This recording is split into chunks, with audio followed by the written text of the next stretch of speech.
Good evening, my funky brothers and sisters, my mofos and mofettes of the Fox's Lair. I'm feeling good tonight. Y'all feeling good? Hell yeah! We're going to spread some love in the house tonight, and we're going to have a good time raising the vibration of this here motherfucker to the comedy heavens. You know what I'm saying? Yeah. So this is the Jest, Joust comedy Calamity. I am Happy Bones Jones, a.k.a. Woody Wood, if you ask him real nice, a.k.a. the Judge, a.k.a. they call me the most chill like honey on toast, high from coast to coast, you know. And we're going to bring the funny to you tonight. We got a lot of good comics in the house tonight, so y'all picked a good night to come through this motherfucker. Oh, yeah. Now, that was loud. Okay, good. So tonight, we got a few comics that are duking it out for the funniest, and they're supposed to get some money and a photo session with a professional photographer. Can you dig that? That's pretty cool, yeah. Now, if anybody wants to come up and I haven't seen your face or you hadn't got into mine yet, then just do that right now. And you can say yay, yay, yay, and you can get on the list. Now, the comics that I have seen, it has been in my face. You already on the list, motherfucker. You ain't got to sign nothing. You know what I'm saying? All right. This is how the show works. This week is the 6-week shootout. Everybody has, there's no premise, so it's freestyle. Anything they want to bring to the table. They got 10 minutes. And we have a lot of guys that are performing tonight that's rolled in that is not actually part of the competition tonight, but I'm like, fuck it, let's all have a party. Shawn, you want to get in your spot over here? So we got at the 1 minute mark, Mr. Doug here is going to let you know that you have 1 minute left when he dings this little sound right here. That what it sound like. And then you'll have 1 minute. You'll know to wrap that shit up. Sneeder, he's deaf, he's not going to hear that. I mean, sometimes they don't hear it. What's funny is I bought a damn big ass clock, used it once, and I keep forgetting it's in the fucking car. So, I want to remind everybody that you can follow us on social media. You can listen to the show if you just want to listen to the audio in your car. You can listen to us on Spotify. You just have to put in the Jest Joust Comedy Calamity. You hear me? Also, if you look up the Jest Joust Comedy Calamity, we'll be the first thing to pop up because I made that shit complicated as fuck. Okay, there's a reason for that. Also, if you look up Happy Bones Jones, I'm gonna be the first one to pop up because you know what I'm saying. I'm the only motherfucking one. Yeah, no? Can y'all dig it? Yes, sir. Yes, sir. Okay, now. Also, I need y'all to be quiet as fuck. You know what I'm saying? I know y'all rowdy crowd and y'all are excited. But we are all here to try to entertain you. So when the comics are up here, let's keep it down. Also, if you got your phones and they on ringtone, I don't want to hear no, what is love? Baby, don't hurt me. You know, and it's right at somebody's punchline. That just fucks them up. So put them on silent, please. Tonight, our closer is Mr. Shawn Sneeder's in the house. And we got our tech guy and our everyday dry, give it to you straight science. What sound now? Not substitute. Yeah, see, he's Teacher. over there. Douglas, Uncle Hi. Daddy Doug, he's over Hi. there. How y'all? He's always with us. And then, of course, I'm gonna be sitting here. Usually we have another judge, but she had a vision migraine, and I would like to send her all the healing vibes right now. Can y'all help me? Sarah Crow, we sending you all them healing vibes. You heard me? Yeah, baby. She gonna be feeling better in just a second. You know what I'm saying? We magic down here in the basement. Yeah, so I got an interview coming up, and I ain't never had I ain't had a 9 to 5 in like, I don't know, 15, 20 years. So I was like, you know what? I'm about to marry a cat burglar. My cat burglar over here, you know. Miss Raven. Right? Yeah. Honestly, I was scared as hell to damn ask her. And I was like, there's a 50-50 chance. She might say no. She might be like, I don't know what the fuck you. But I was like, I did it in front of a whole bunch of people. So I was like, I hope she just got the decency to say yes right there. And then later on be like, no, because we need to have a talk. I don't want to marry you. So we'll see if she follows through with it. But I was like, you know what? Maybe I should get a job. I'm getting elderly and stuff. You know what I'm saying? My dad's getting up at the age. I can't really travel that much. So Harley Davidson's giving me a little interview as a salesperson, right? And I was like, you know, I sell the shit out of Harley Davidsons. I already got the look. I know all about them because I grew up with bikers, and I own a Harley, and I got a driver's license. And I was like, oh, at Christmas time, I'll probably sell a bunch of them because I'll be like, I used to be Santa Claus, but I had a midlife crisis and bought a Harley. You know what I'm saying? You know what I'm saying? That's a good line. I think I'm gonna sell the shit out of them. I'm gonna make 80 to 100 a year doing that on the side, and then I'm gonna have my other stuff that I'm doing. You see what I'm saying? But yeah, y'all make sure you follow them motherfuckers. Yes. And look up all the comedians that y'all see tonight as well and follow them. You know what I'm saying? I'm not trying to hog up all the followers. You know what I'm saying? It's easy as hell just to like something and share it. You know what I'm saying? I don't know what the fuck you lazy motherfuckers are doing with your lives. Now, I'd like to talk about GPS real quick because it fucks me up, okay? Because I used to use Waze because Waze wasn't owned by Google. Well, Google recently acquired Waze. Now, the reason I used Waze was because it would send you on the most efficient route, period. End of story, right? It wasn't trying to take you through and past no fucking businesses and trying to entice you to eat some fast food and whatnot, what have you. Well, Google bought Waze. And now Waze is doing this shit. Now, what I want you to do is in your hometown where you know all the fucking road layouts, I want you to put on GPS and you go into your mama's house or wherever the fuck, and you know the quickest route because you've done it a million times. And then I want you to notice that motherfuckers try to take you by McDonald's. They done tried to take you by Papa John's and shit. I'm like, look, that's 5 minutes out of my way, cuz. So what I'm saying is GPS be trying to fuck me up. Now, my AI assistant thinks that I'm black. So I even put a damn picture of myself in there, and my AI assistant was like, yeah, you wish, motherfucker. I was like, damn, that's fucked up. Well, since my AI assistant thinks I'm black, I guess GPS thinks I'm black because I was in Tellico Plains, Tennessee, and that motherfucker drove me straight into a sundown town. Now, you think that I might be safe in a sundown town because I am Caucasian, but let me tell you something. I was in a car accident when I was younger, and I had to have some blood given to me. And my best friend Sam, who is a melanated brother, he gave me my blood. Then I saw on Geraldo where a white man that was really, really racist had stood up and tried to break Geraldo's nose with a chair. He said, if you got one drop of black blood in you, you black. And I was like, oh shit, Pokemon evolution. I have leveled up, motherfucker, you know. It was awesome. Ever since then, I've been way cooler, you know, and I walk with a size limp. You know what I'm saying? Yeah. And so basically, I'm thinking GPS is out to kill me. So I ain't trying to mess with none of them anymore. So if y'all know of a GPS, see, I think I'm gonna have to buy a Garmin. I'm gonna have to bust out and buy one of them Garmins and see how that goes. But if I pay $250 for a Garmin and it tries to roll me past McDonald's one damn time when I know I don't have to go by McDonald's, I'm gonna kick that mother. I'm just kidding. I ain't violent like that. I'm not gonna do it. We got a good group of comedians tonight for y'all mofos, and I'm excited about getting them up here. I do want to say one more quick thing, okay? I ain't gonna take up a whole bunch of time because we got a lot of people to get through. You understand what I'm telling you? But I ain't got no quarrels with nobody. I don't give a fuck. If you a good person, you a good person. I don't give a fuck, right? I think that the biggest problem with the world is other motherfuckers trying to tell other motherfuckers what the fuck they should be doing, okay? Let's stop all that, first off. Second off, if you just got love in your heart with every motherfucking decision you make, you good. You good. Don't let them manipulate you thinking that I'm different than you or you're different from me and we got to be up in each other's faces because they want us to do that. That's their fucking plan.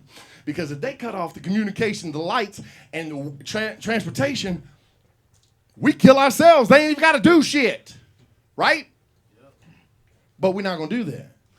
We're going to all clan together and get in groups that vibe right with each other. And that's what I'm saying. This is all about vibration. You know what I'm saying? And tonight we got a good show because vibrational frequencies is feeling good around here.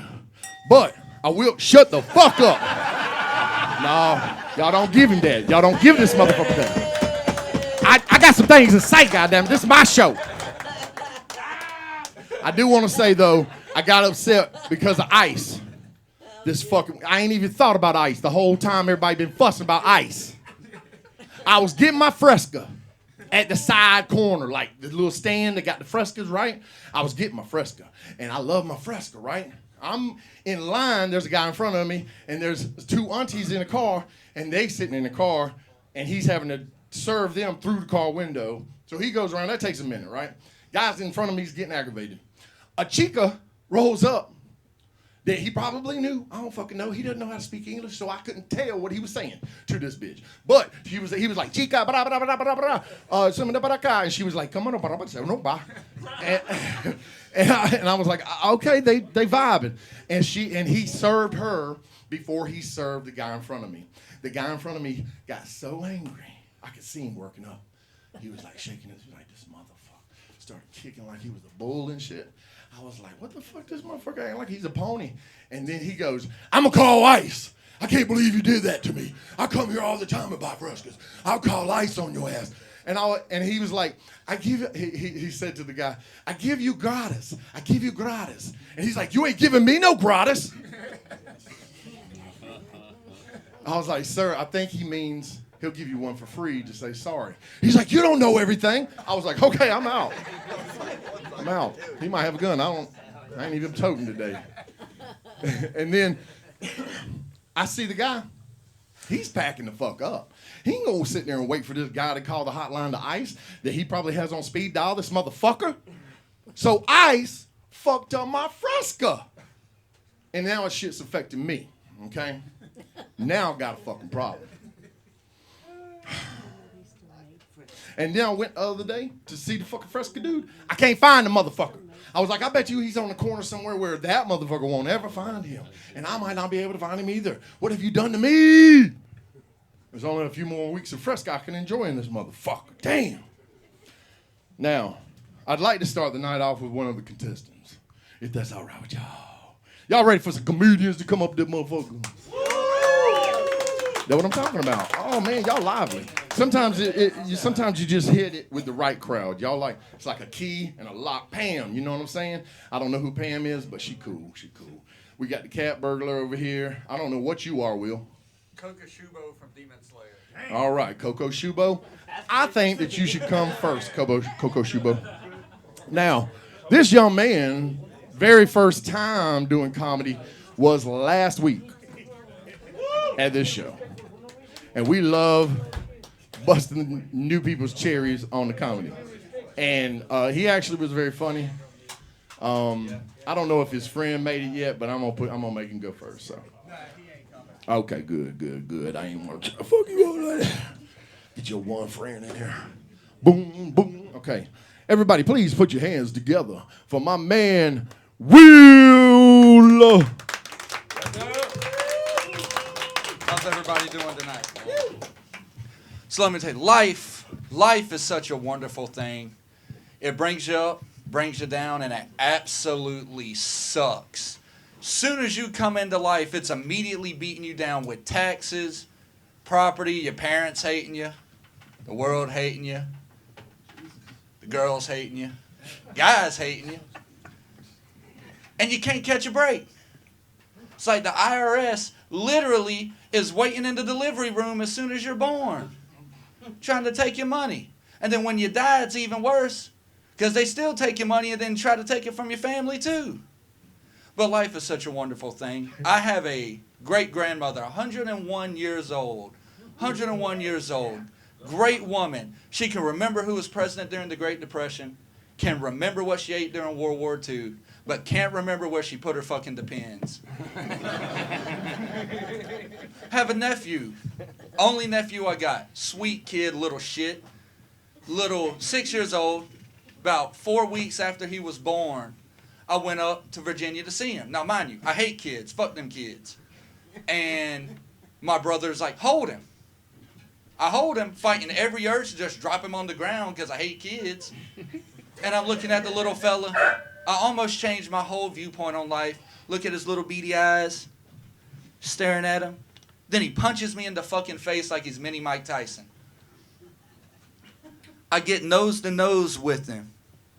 And I'm just staring like, one day, when you walking through the line at school getting lunch, I'm going to pop out the chili, surprise motherfucker, and just deck you right back in the face and get mine. And then, it's cool. We have a good relationship. He lives with me now.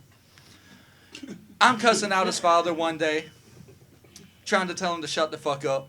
Got brain damage, so the only thing that's coming out is fuck, because that's the only way I can get off the topic. Here comes little 6-year-old running down the stairs, looks me dead in the eyes. Hey, Uncle Will, you glitching? Yeah. Didn't know what to say. Wanted to say something, wanted to punish me. My brother's over here on the floor acting like he's having a dang panic attack because he's laughing so damn hard, and I'm just over here like, I don't know what to fucking do. I don't. That's why I hate kids. Every time I see a little kid, I just get the image in my head of a football. And I just want to line up and just knock it right through the field goal post. Friend asked me one time, he's like, would you rather fight 50 10-year-olds or a 50-foot duck? Well, fuck, I'm about to macho man 50 10-year-olds and hit them with the, ooh, yeah. And it just, that's what it is. I had a friendly friend, uncle turned 50, went and saw people I haven't seen in 15 years. Man walks up to me, now mind you, I used to be skinny. Now I'm a nice solid 209, proud of it. Rather be fat and happy than skinny and miserable. Looks at me, goes, damn, you getting big. You the biggest I ever seen you. What your mama been feeding you? I look him dead in the eyes and was like, depression. Oh, depression, yes. Great, wonderful, terrible thing. Had a friend find a bunch of rope in my office one day. He's like, hey man, you should take this home with you. He ain't thinking about it. I go pick it up, pull on it a little bit, hold it up. Nah, man, I can't take that rope home. It'll just be hanging around.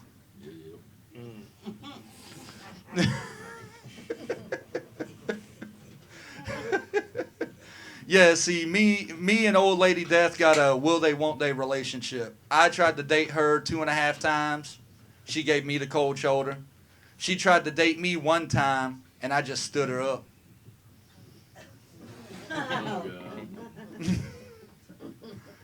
Yeah, those were dark times. Found the brightness in it, though, because just because you're depressed doesn't mean you still can't be depressed. Old lady left me, made me even more depressed. Then I realized I was happier when I was depressed without her.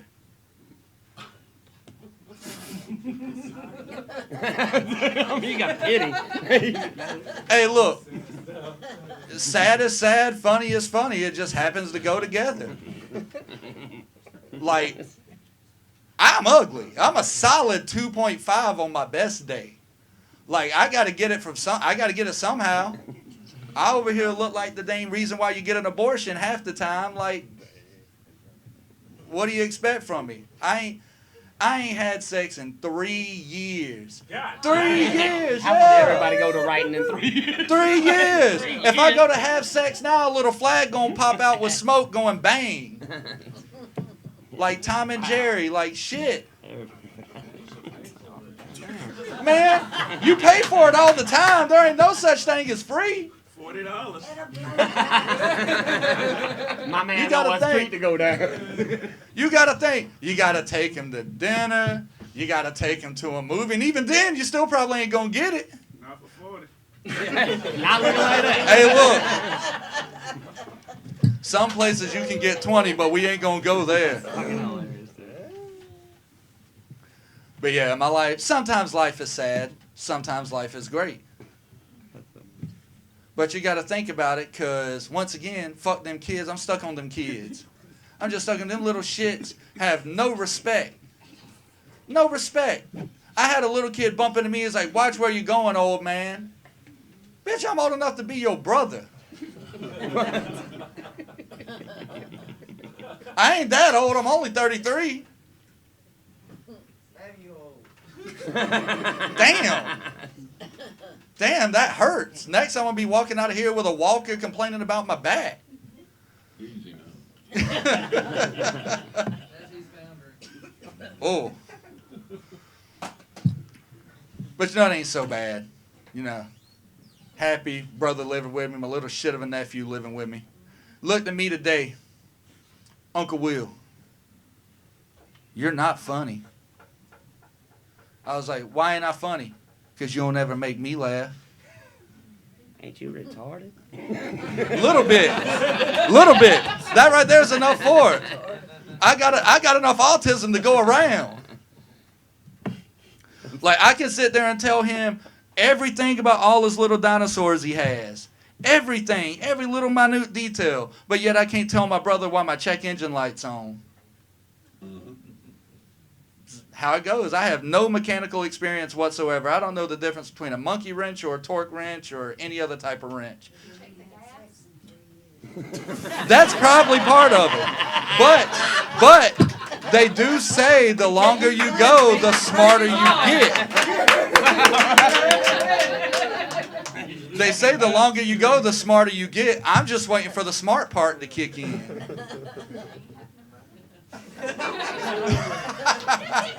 Jesus Christ.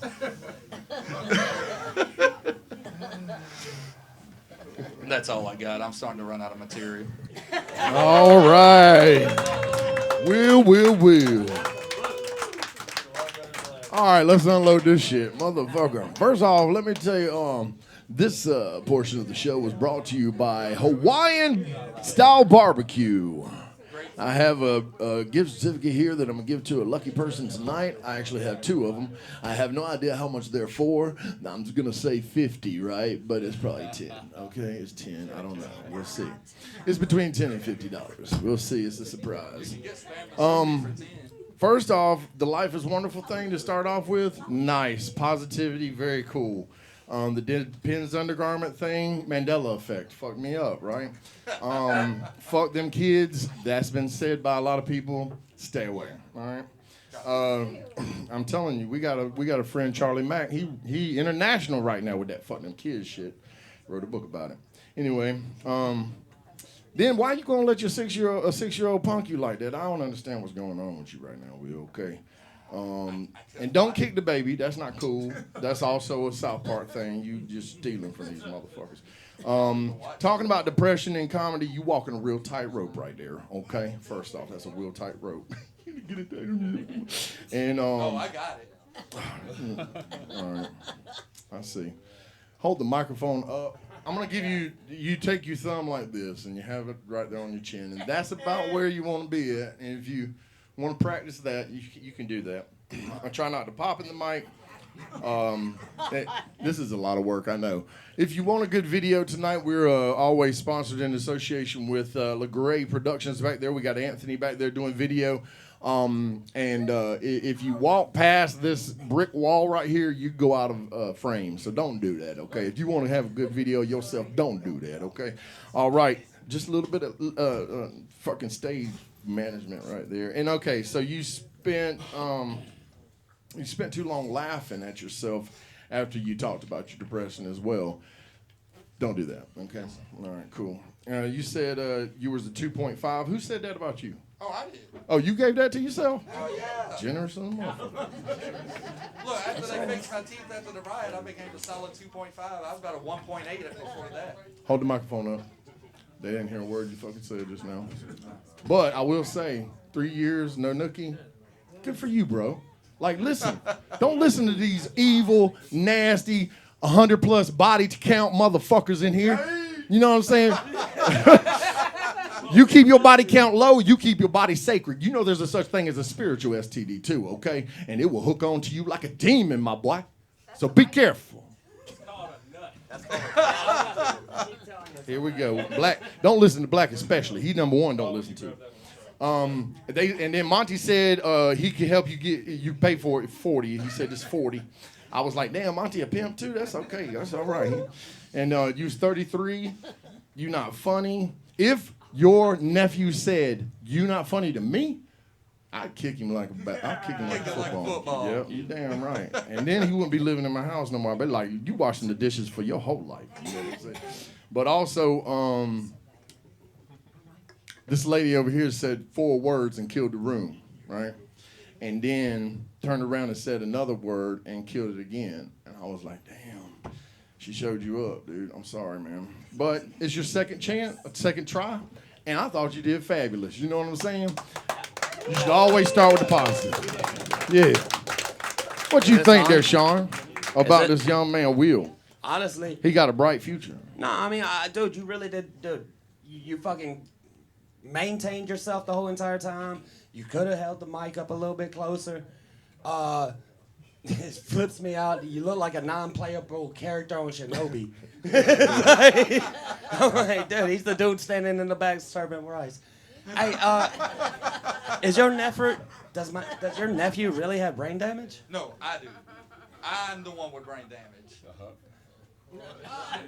Well, fuck, you just fucked up all my other questions. All right, so I don't know if this is gonna be. You really went 3 years. Well, you Let's just answered pretend that. like his nephew does have brain damage. Let's go ahead. All right, so, He is my brother's son, so he probably does. all right, well, dude. You really? Have you ever had sex? Yeah, You have? yeah. What kind of question is that? The man's 33 years old. Body Well, count- goddamn, look at this motherfucker. Body count's 15. It's just been. Are a you minute. fucking Ugh, serious? You nasty as fuck. That's fucking awesome. That's what I was about to say. He done went through how many gloves? No, for real? Are they female, male? Where are No, you going? they were female. I Female? was just in a long-term relationship with a bitch. Oh, okay. And you hate life. I got that wrote down. So, what was it that was 100? I don't know. I got something wrote down here about 100. You got to take better notes, my boy. I do need to take better notes, but I mean, you wanted me. I felt so bad by the end of it. I was laughing, but I felt bad for laughing because I was like, God damn, this motherfucker's really fucked up. I feel bad about He was that. laughing at himself, so it don't matter. And another thing was, dude, it was just the glitch. That was pretty funny. I Yeah, like the the glitch. I don't know if that was even on Yeah, purpose. but if your nephew actually said that and you ain't make it up, No, he now said he's that. funny too. Oh, he's funny. God damn, son. You should have brought him. I can't bring this thing I'm just forward. busting balls, baby. You know I I love would. you. You know I love you. would. I think you did good, man. Honestly, just hold the mic up. That was one of my main problems. Hold the Yeah. mic up closer to your face. And other than that, bro, do you, man?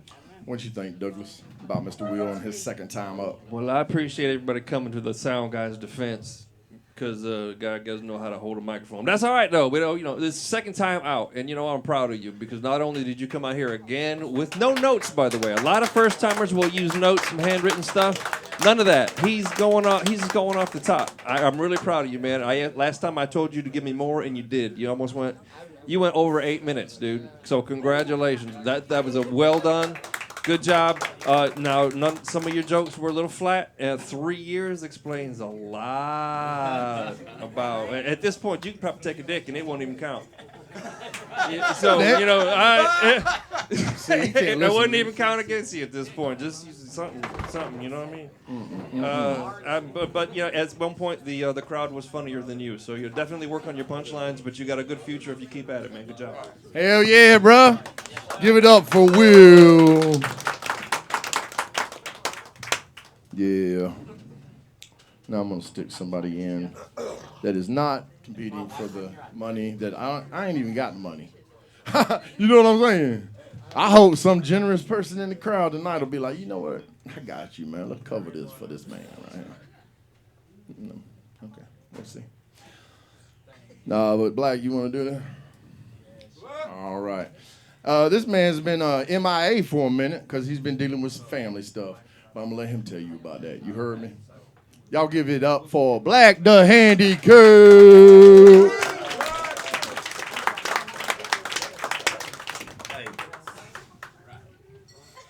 Once you go handicap, you don't go back to the back of the line because we park at the front here, nigga. It's like I'm lying. I just recently went through a divorce. I don't recommend it. When I started that relationship, I had 2 healthy arms. By the time that the court system was done with me, She took half my shit. What? Y'all go on laugh at handicaps. That shit's funny. I would laugh at a handicap all day. Let a nigga in a wheelchair scroll right by in front of me. I'll be like, what business he rolling off to? I will get beside him and start singing Tina Turner. And we rolling, rolling, rolling, rolling, rolling on a river. Doo, doo, doo, doo, doo. Like I ain't part of the club and shit. Like we don't get our checks on the same day. Yeah, but stop sleeping on handicaps, because I'm going to be real. Some of the best head I have ever had came from a bitch who couldn't walk. Yes, handicap head will make the legs go dead. Let me tell you something. When her legs don't work, and she got to walk and dead her way to the dick like,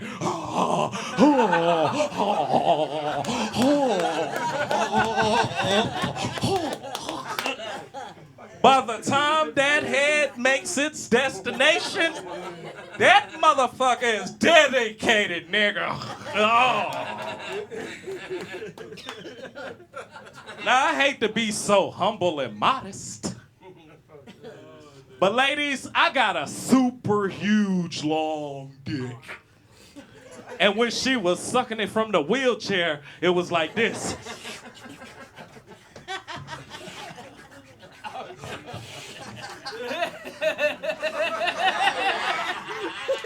Now, one time, I thought she started gagging, you know what I'm saying, because how big it was.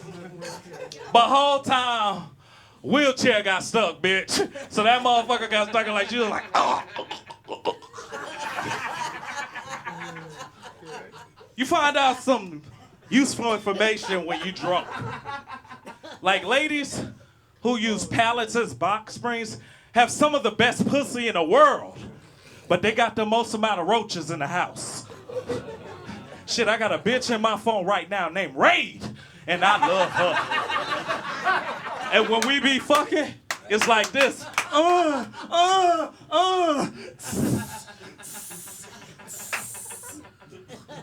Shit, the last time we was fucking, a roach ran across my butt and I sprayed my own crack. I was like, oh shit, that shit was cold as fuck. It hit my booty crack like an icy hot, nigga. We here at the Fox Lair. I'm happy to be here. It be so white in this motherfucker. Look at all these mayonnaise soldiers. HOA in full effect in this bitch, huh? Now, I'm not saying that the Fox Lair is a known Klan location. All I'm saying is if I was a Klan member, I can imagine us rallying at a place called the Fox Lair. And I'm gonna be honest, Happy Bones over there looking a little bit too grand wizardish for me.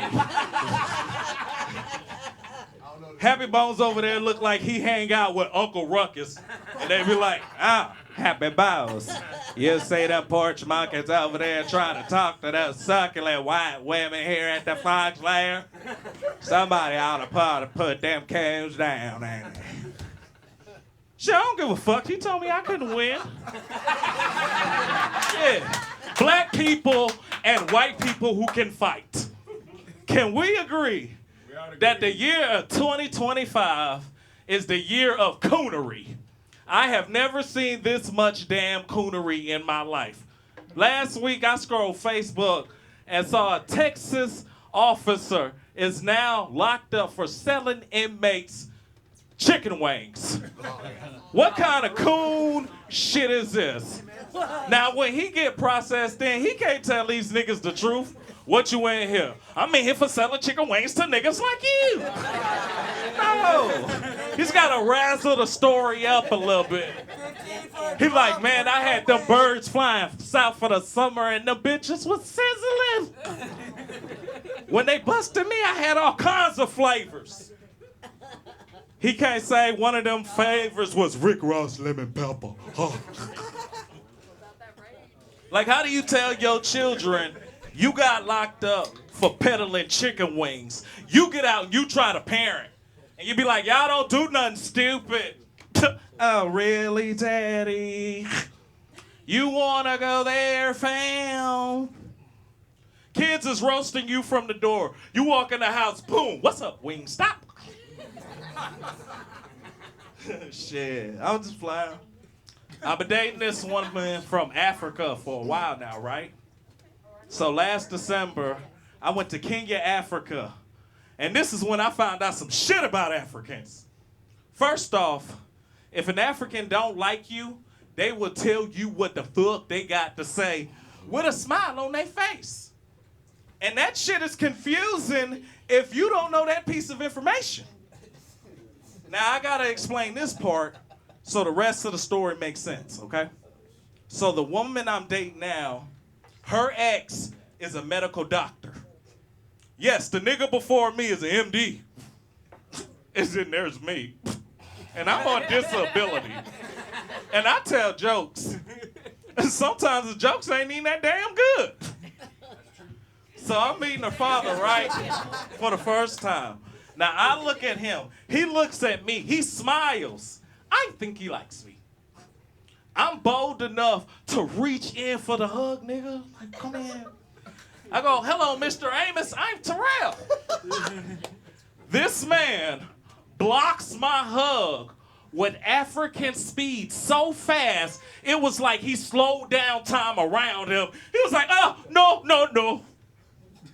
I know who you are.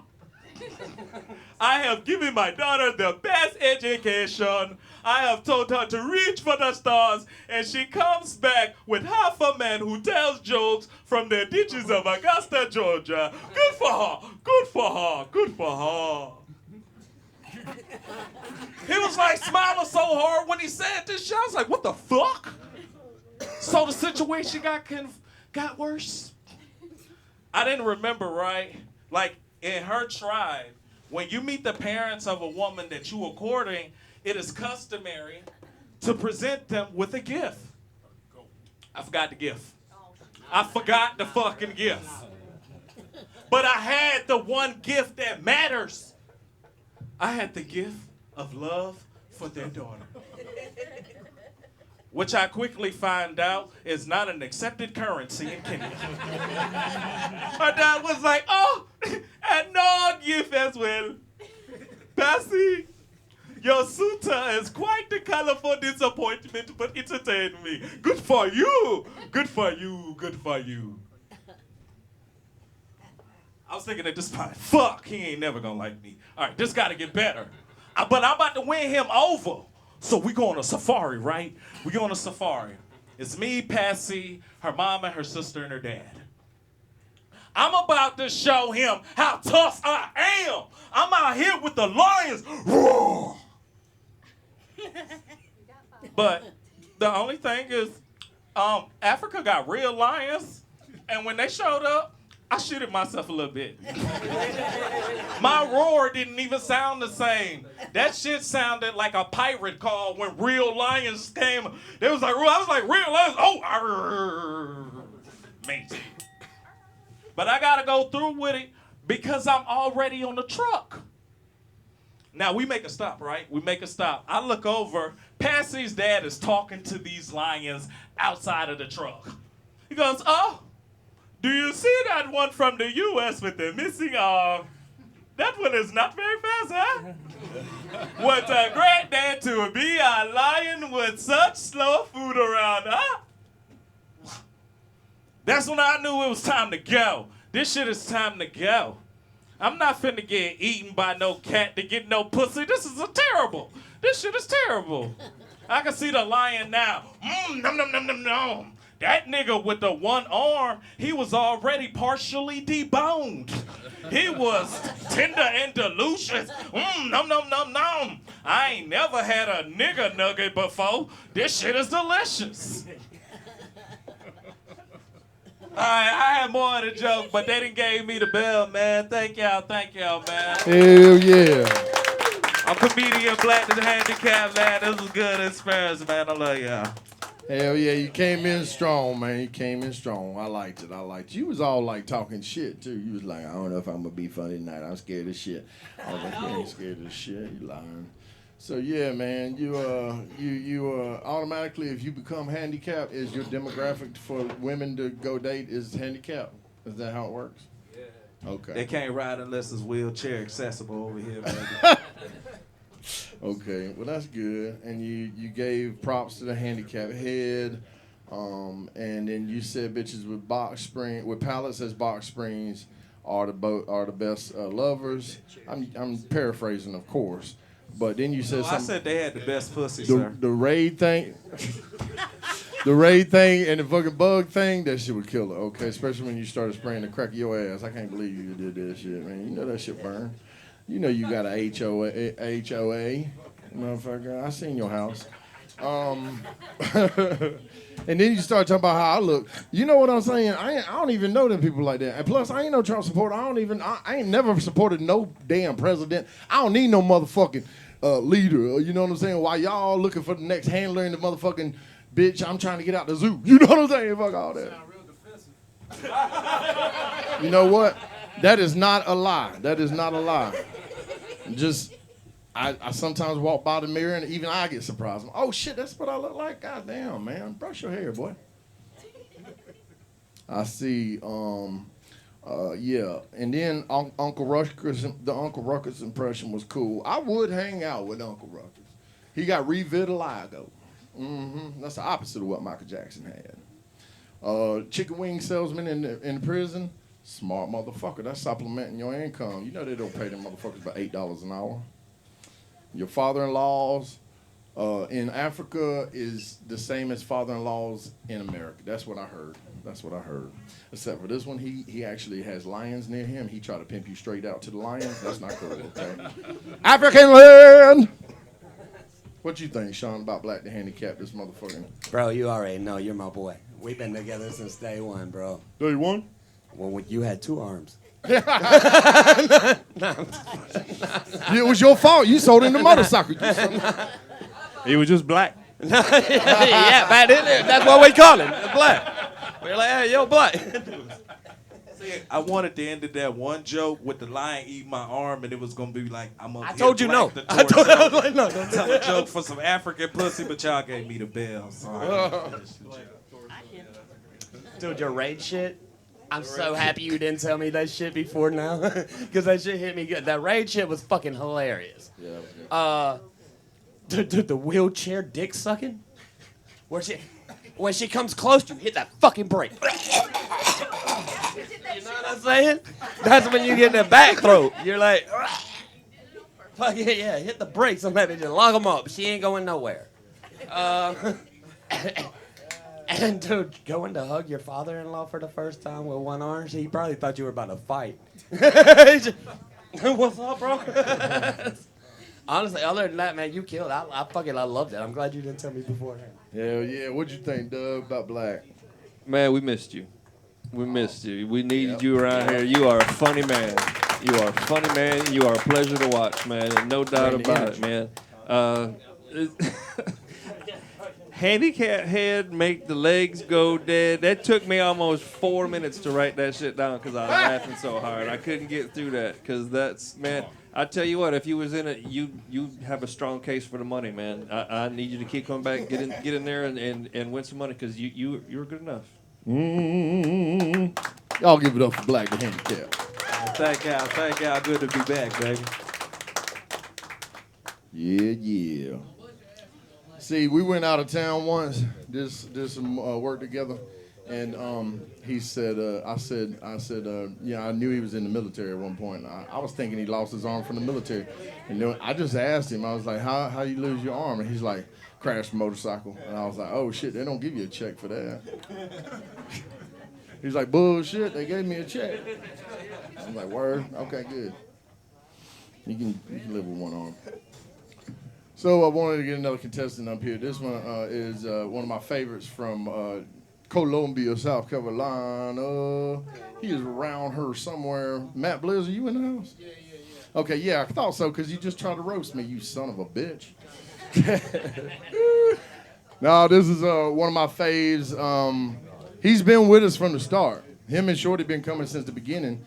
And I've watched him over this past year become fucking funny as fuck because he wasn't that funny in the beginning. I'm gonna give you this honest word. It was one night he had his dad come out. His only time his dad come out. And he was like, damn, this is the worst I ever did, right in front of my dad. And his dad's like, you ain't shit. I was like, damn, his dad's harsh.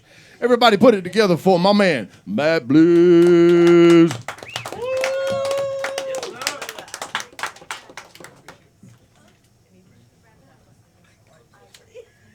How y'all doing tonight? Thank y'all for being here. Y'all for being here, man. I haven't done comedy in a little while. Been kind of down. My girl broke up with me. Damn, I can't get a aw. There you go. Thanks. Right before Halloween. I love Halloween. Y'all like Halloween? Yeah, man. Candy, horror movies, slutty outfits. Ladies, I've been talking to the fellas, and I know that, you know, this is the one time of year where y'all feel like dressing that way, and we just decided that we're willing to extend that to the rest of the year. If y'all want to do that. But I bought my girlfriend one, man. I bought a sexy cat outfit for her. Yeah. And then she goes and leaves me, you know. Now I got this sexy cat outfit. You know, the whole works, the tail, everything. You know? I mean, I'm still going to wear it, but it won't be the same without her there to see me in it. Go visit your buddy, been missing it for 3 years. What? What was that, sir? I said visit the guy that's been missing it. The guy that's been missing it? For 3 years. For 3 years. No, not him. I don't get the context. I was too busy living my life.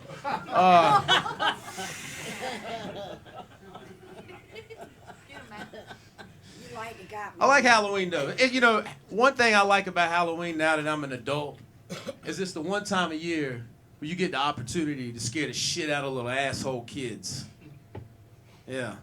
You should see the faces when I put them in the back of that van. What? Will I give them back after that ransom's paid? Well, I got to trick or treat too. Shit.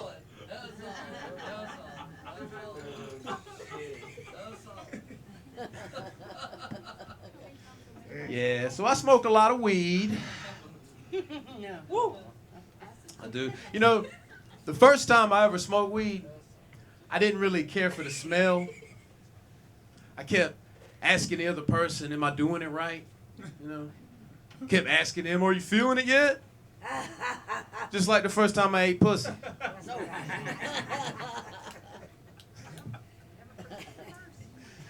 But you know, the first time I bought weed was kind of traumatic. Because back in the 90s, if you wanted a bag of weed, you had to know somebody that knew somebody, you know?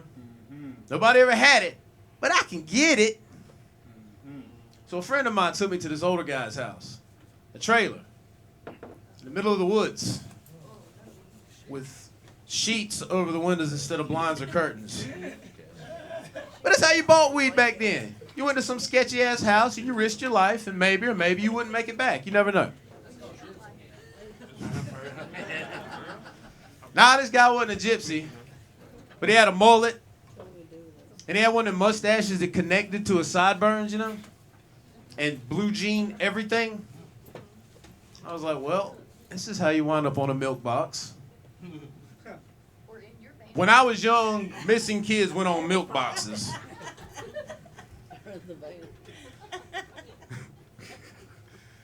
We got in there, and they had an aquarium for a snake where the fucking TV ought to be, right? But there wasn't a snake in it. Snake was crawling around the fucking house. Yeah, and he's like, man, you afraid of snakes? And I'm like, you know, because back then you always had to hang out with them. You know what I mean? You couldn't just go in there and get a bag of weed. You had to come in because the police might be watching. Was that at Shawn's house? Yeah, you know that motherfucker. Yeah, Shawn. Goddamn Shawn. Son of a bitch. But he kept telling me, you want to hold my snake? You want to hold my snake?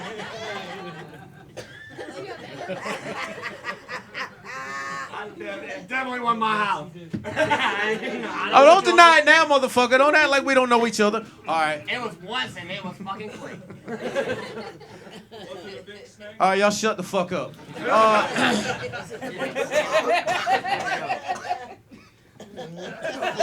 Jesus Christ. Yeah, when I was at your mama's house. But back to my story. Right.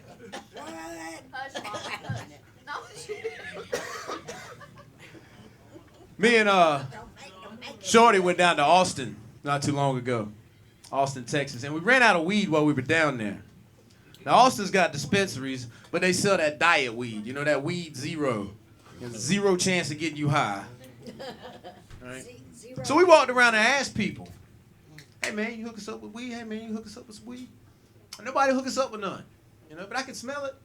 I can smell it. Where's it at? If somebody finally told us that I look like law enforcement, that I look like an undercover cop. I said, man, come on, man. I'm wearing a Rick and Morty shirt. I got a Mexican with me. Shorty's like, hey, man, I'm Peruvian. I'm like, shut the fuck up. We're looking for weed. You Mexican tonight. When we are looking for cocaine, then you're Peruvian.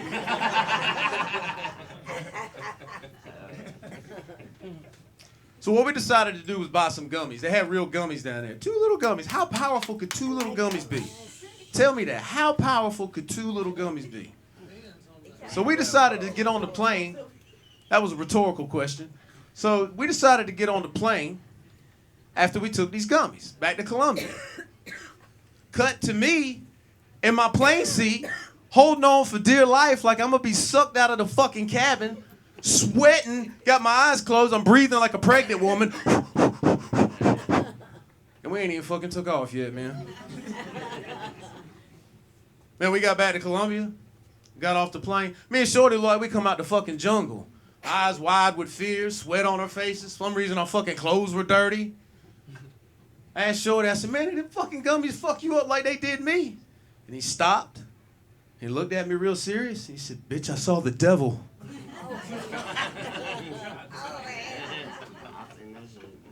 But why do they gotta make edibles delicious? You know? They already get me high, they gotta get me fat too? I like the lemon drop. Oh, we're glad to hear that, ma'am. A friend of mine gave me 3 lemon bars. Tells me these are 4 servings apiece. Eat 1 serving. Okay? I ate 2 servings. And I was blistered. I was in my living room, rolling around on the floor, getting in my chair and see how many times I could spin around. I was having a great old time. But then I got the munchies. And I was like, oh no, I got a sweet tooth. Now, I'm pre-diabetic, so I can't keep any sugar in my house. Oh, shit. All right? Because if I eat sugar or bread, I go unconscious quicker than Justin Bieber at a P. Diddy party, okay? That's torture. Or Bill Cosby, whichever one. Pick You one. want sweet so bad. So the only thing I had in the house that was sweet was the other 2.5 lemon bars. Oh, did you like that, did you?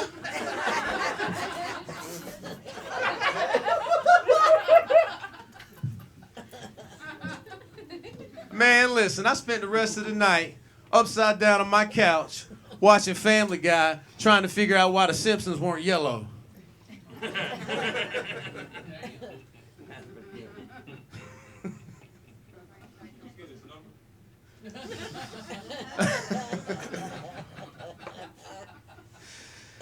But I've always been a big weed head, man. It's been in my life for a long time. And it's caused me some problems, like when I was on probation, you know. They kept drug testing me, and, you know, I kept failing. I tried other things. I tried to be an alcoholic. I kept waking up under the bridge with the bums. With my pants down around my ankles. Man, you couldn't touch my asshole with a powder puff. I'm Matt Blizz, y'all.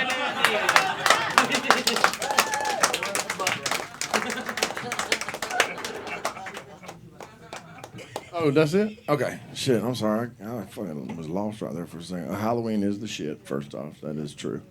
cat suit, you look good in that. You're gonna do good. I agree. Very sexy. Scaring little kids, that hit hard. They like that. They don't like kids either. Who does? A friend in weed is a friend indeed. That's what I always say. You know what I'm saying? On God's promise. On God's unpaid parking tickets. This young lady right here was trying to have a straight conversation with your ass. This is not a two-way conversation, by the way, anybody? But he handled it well. That's part of this gauntlet of fucking comedy anyway, and he's always kicking back. My dealer was fresh out of prison, and he caught a bad case of that jailhouse religion, right? And this motherfucker would always tell me a bunch of scripture before I could buy my bag of weed. I was like, what the fuck? That's how it was in the 90s for your boy. The shorty joke hit real good. I like that. In Denver one time, when it first became legal in Colorado, I went out there with my boy, and then I was flying back because he wasn't coming back, and I had a legal firearm with me, so I had to go through TSA. Well, I had a whole bunch of edibles, and I was like, well, I can't carry a firearm and a whole bunch of edibles, so I ate like 2,000 milligrams. And it started kicking in right when the TSA man was talking to me, right? And he looked like Mr. Magoo, you know what I'm saying? Thick-ass glasses, no hair. And he's like this tall. He gets right up underneath my armpit, and he's looking at me like, Mr. Wood, you got a loose bullet just rolling around in your gun case. And I was like, well, what do we do?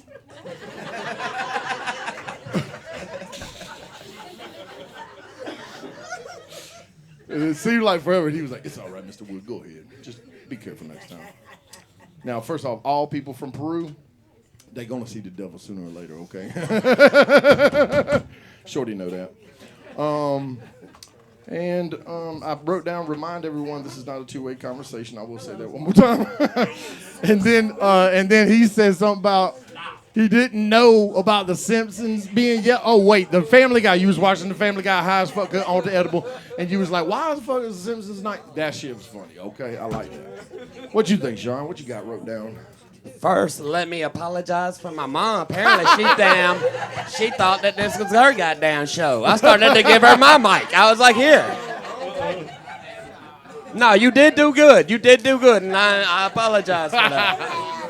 But, Matt, I would still like to see you in the cat suit myself. I would like to see you. Hey, I will say this. Afraid y'all would have thought I was trans and purposely not. But honestly, what kind of threw me off, you talked about weed the whole time, but from head to toe, you have nothing but mushrooms on. I love them. I love mushrooms. Right! Weed and mushrooms go together. Yeah. Oh, shit. Hey, that's all right. That's all right. Sorry about that. We all friends here. It's okay. And buying weed from sketchy places, that was pretty fucking cool. I really like that one too, man. Relatable. I used to have to buy them for my mom. Ah! So yeah, I was a little wigged Mama, out. I can get a dime. There you go. Damn, Mama. But honestly, I think you did. Don't hide it, divide it. Damn, Mama. It was nice. Caring and sharing, Mama. What you think, Doug? I too have bought some weed in some questionable places. Ain't no doubt about it. I was buying weed one time, and actually a cop pulled up as I'm walking down the street, and he stops and looks at me and goes, "What are you doing here?" I've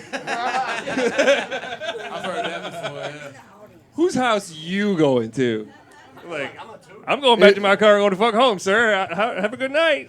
Doug's been a sound engineer for his whole life, and this motherfucker is literally the character in Hustle and Flow, the little white dude that's making the beats. Mm-hmm. That was me. No shit. I'm still waiting on my Toledo, check. Ohio. I'm still waiting on my check. Just waiting on my check. And no, disgusting edibles are not the answer. If they tasted bad, nobody would know them. Although I'd still eat that shit. The I would brownies still we eat used that to shit. make when I was 16 tasted drink like Red Bull. chocolate with fucking bark in it. Hey, and if it was full of weed, We ate 'em anyway. I'd be eating some bark. No doubt about it. Good job, man. Good to see you. All right, thank Y'all you. give it Thank up for y'all. Matt Blizz. All right. I got to keep this moving along because, damn, this is going to be a long motherfucking night, y'all motherfuckers. We have some people that have wrote in and has not been here to the show before, and I'm excited to invite one of them up right now. Ahmed, you want to come up, or Monty want to come up first? All right, come on. This is comedian Ahmed Bin. Yeah. How y'all doing? Not Ahmed, Ahmad, but sound like I'm about to blow up this bitch. How y'all doing tonight? All right. Any guys in here 50 or older? 50 or older? Right here. I just turned 50 this year. Who gives a fuck? Nobody gives a fuck. Just turn. Appreciate it. Turned 50 this year. Seems like things have changed at 50. They say 50 is the new 30. That's a motherfucking lie. 50 is 50. The motherfucker that told me that was 30 and looked 50. But when I turned 50, I mean, things started to change, dating started to change, everything started to change. I started waking up at night to go take a piss. Now I sit down and take a piss. When I put on my clothes, when I tuck in my shirt and tank top, I tuck them in my drawers. I'm getting old now. And I don't want to be 50 and single because I'm not that handsome, you know. So I started dating on these little dating apps. Black people meet, Christian mingle, church girls going wild, all those motherfuckers going to hell. And I said I gotta love somebody or find somebody who want me for me. I can't go looking for a dime piece and I'm a 3 and apostle. So I started with the young girls. So I say if I'm 50 and I get somebody young, I think I still got it. But you know, dating with young girls, everything has changed. Now they start talking with their hands now. So you got a bad bitch now. And I don't understand that. Their verbiage are real short. Took one out, went to a restaurant. We walk in the restaurant, she walked past the restroom and ran. Ran into the restaurant. I'm like, what the fuck, she's gone. I continue and go to the table. She comes back to the table. I say, what's wrong? She said, I need to talk to the manager. I said, why you want to talk to the manager? They false advertising. I said, what you mean they false advertising? She say, the sign on the door say, free for Patron. I said, Patron? I said, who's selling motherfucking alcohol in the restroom? So the manager came. I said, my lady said, y'all at false advertising. Y'all selling alcohol in the restroom. He said, where? He said, the sign right there. He said, sir, the sign say, free for patrons. I said, oh, shit. So you know that date didn't stay long. Because their verbiage is short. So I said I want to date, so I might as well go with the older women, more my speed, more like the cougars, or the seasoned women. Either one, you don't want to call them cougars too much, because they got on two different outfits, either camouflage or the leopard skin. So dating the seasoned women, they already got their stuff together. They got the days of the week paying out. They got Netflix and neck bones. Beard whips on Wednesdays. And fish Fridays. And they don't eat tilapia or whiting. They like bonefish. Because they say everything worth eating is worth working for. So, dating an older lady, she like to walk around the house comfortably. And I like it in the restroom because they got a cushion on the toilet seats. They walk around with their moo-moos, with their compression socks and thongs, with baby powder on their chest, smelling like Mary Kay. I love dealing with them, especially when we sit down and eat, when they don't have no side teeth. They got to chew with the front of their teeth and cover their mouth so the food don't fall out. I love cougars. I love them. But either with that, I found out after 25 years, my best friend after 25 years is gay. And I don't care if he's gay. I don't care. He's my friend after 25 years. He's still my friend. He still my friend. I don't care if he's gay. I just mad he waited 25 years to tell me. I thought about all the shit we did together. Was he trying to catch me when I was vulnerable? I don't know what he was trying to do. But my old lady told me, Taya's gay. I say, baby, how you know Taya's gay? She said, because he stretches words. Because I remember asking Tay something, he say, yes. See, they stretch their words. Then she says, you got to watch him again. When he laughs, he sticks his tongue out. Tay laughed. I said, oh, shit. And then she say, watch Tay when he bend over. When Tay bend over, he got a tramp stamp, 2 eyes, looking directly at you. I say, shit. I never knew that because I didn't pay him that attention. That's my friend after 25 years. I wasn't looking at Tay like that. She said, you'll never see that because that's your friend because y'all don't want to see that. but women catch everything. So I thought about all the things me and Tay did. Like we used to go to the park and get our laps and get our steps in.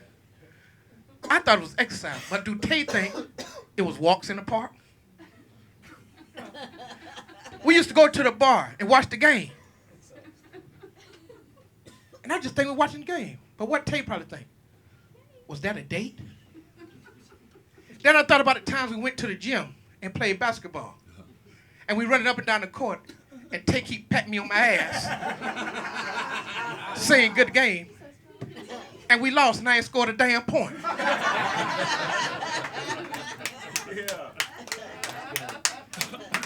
I don't know. And so Tay said, you need to come to the house and I need to talk to you. And he said, you ain't got to call me Tay no more. You can call me Tay Tay. I said, I ain't calling you no motherfucking Tay Tay. I said, I'm 50 years old. I'll be damned if I call him damn grown man Tay Tay. You can take Tay and leave it at that. So my old lady said, when you go to Tay's house, you need to find out what's going on. He gonna tell you he gay. I said, baby, don't say Tay gay. Don't tell me that. So I walked the Tay door. Before I got to the door, I could hear the 90s R&B, the slow music. So I said, no, Tay must be got a young lady in there. I knew he wasn't gay. I could smell the scented candles. Smelled like Patti LaBelle, sweet potato pie.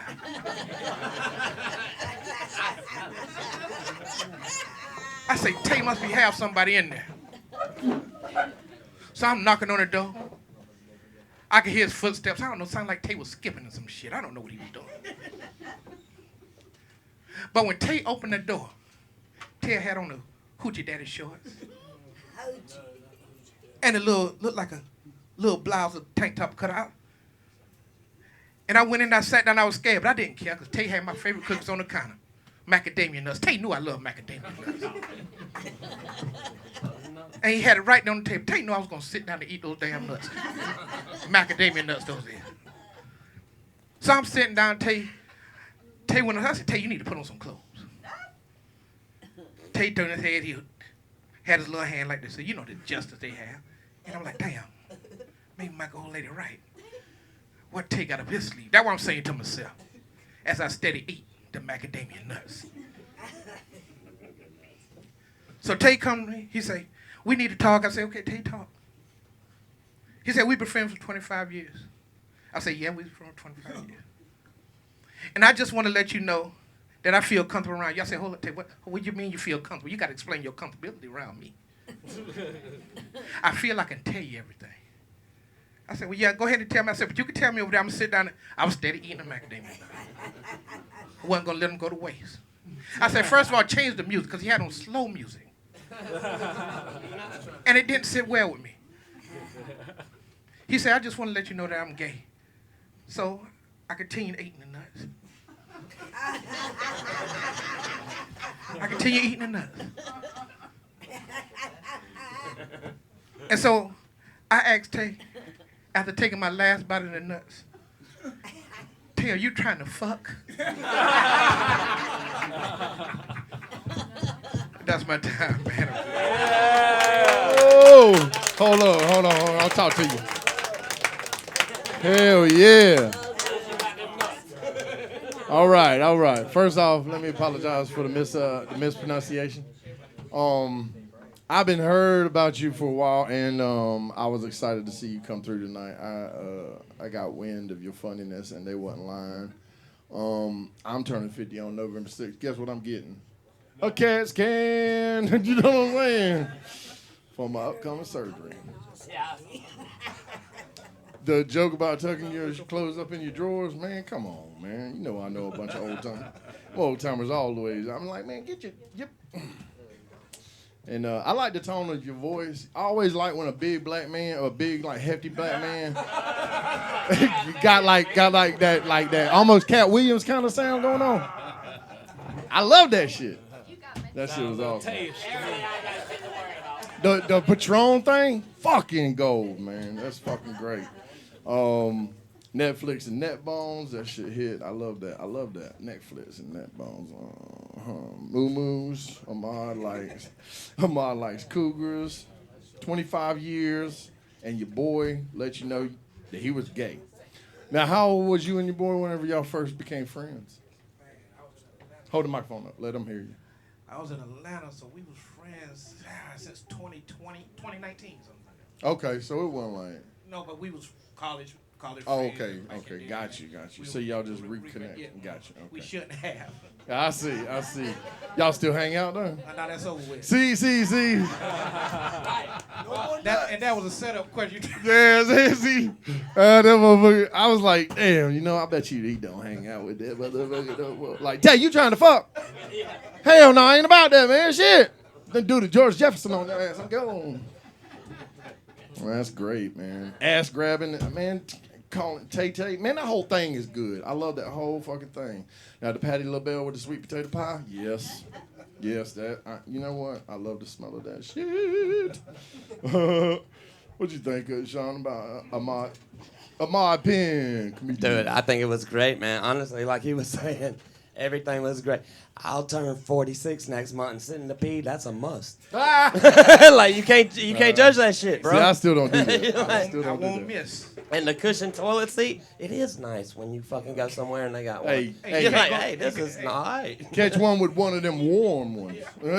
No, go to one that has a bidet. Oh, I hit myself in the eye. You lean over and you. Oh, it's no. right there and it's back here. I hit it and it popped up and I was like, motherfucker, what the fuck is that? But yeah, and it's warm. You're like, dude, that shit's fucking great. Don't sit on the crack. Oh yeah, and Like, oh shit.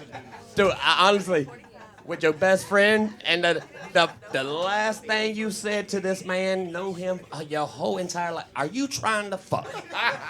That would kill that shit for me too. It'd be like, yeah, I've been trying. Nope. It's time to go.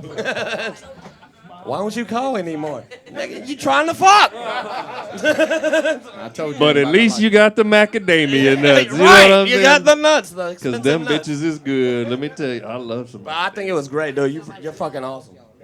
What you think, Doug? Yeah, we are not worthy, sir.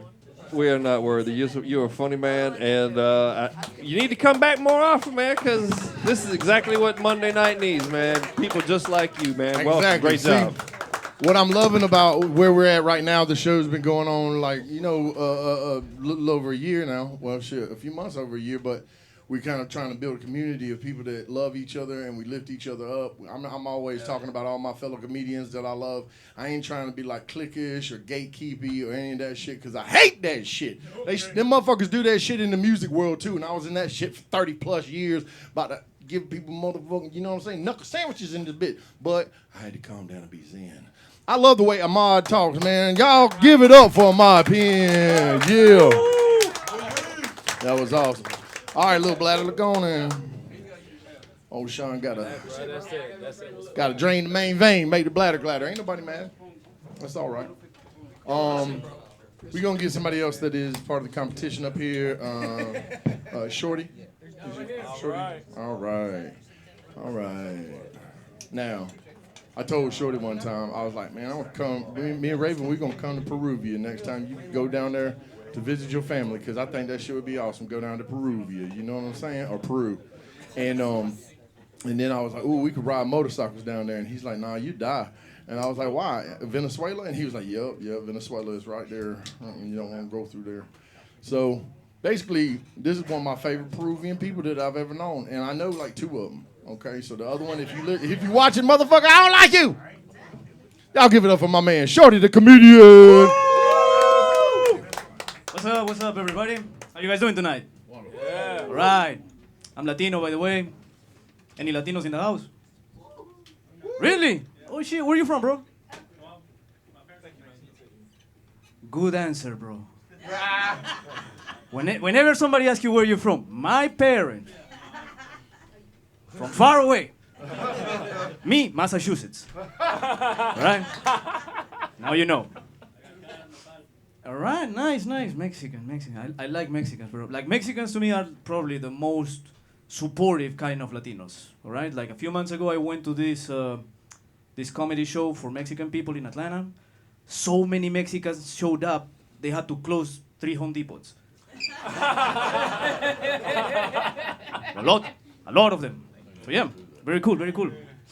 Man, by the way, the story that Matt was telling, fuck, man, every word was true, bro. Like, I was making fun of him because people thought he was a police officer undercover and they would not sell him shit. And I was having fun, man. Until I found out they thought I was his female partner. So,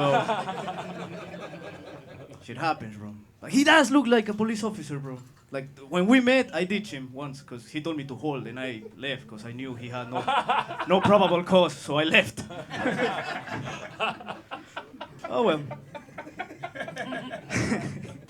I've been in America for a few years already. I struggle a lot with the language. The fuck is with English, bro?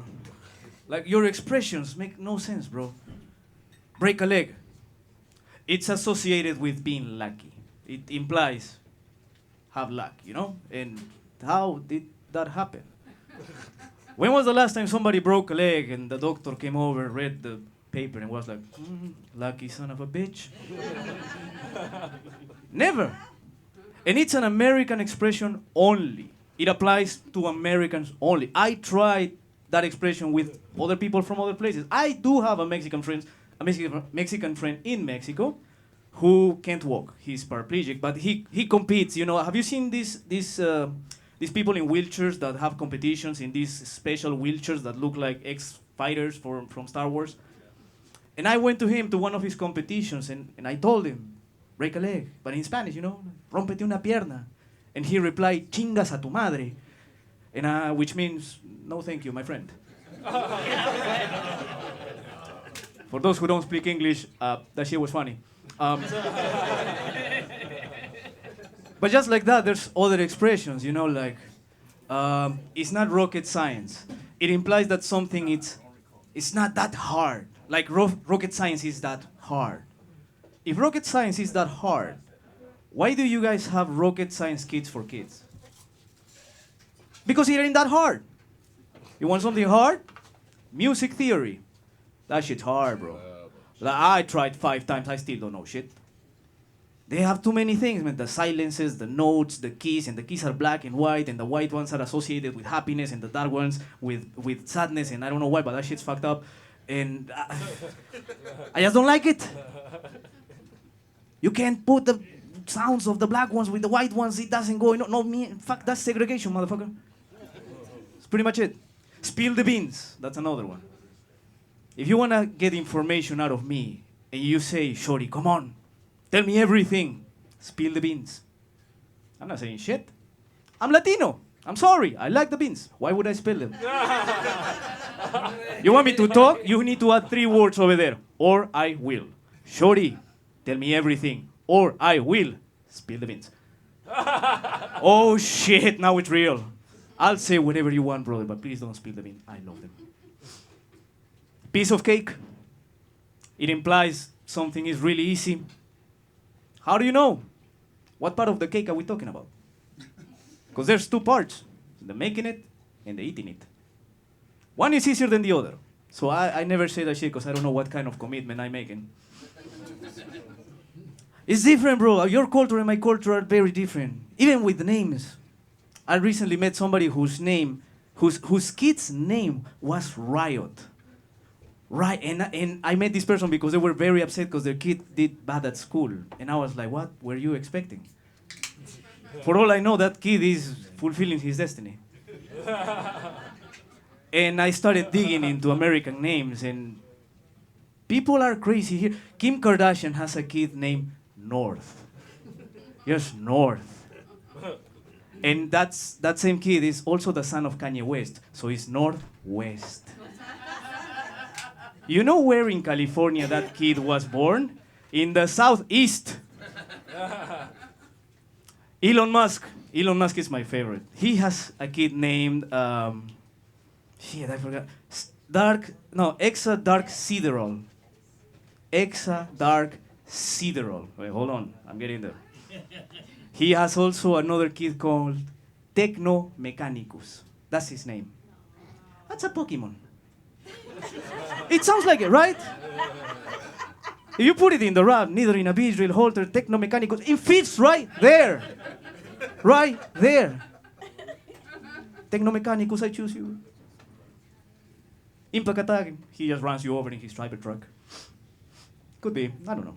He has one kid, the one he was mentioning, X, but that's not the full name. The full name is X, the letters A-E, but together, which it's pronounced dash, no, ash, then another letter A, dash, X, Y-Y, which in Romance means 12. What the fuck? And the name of his company is Tesla.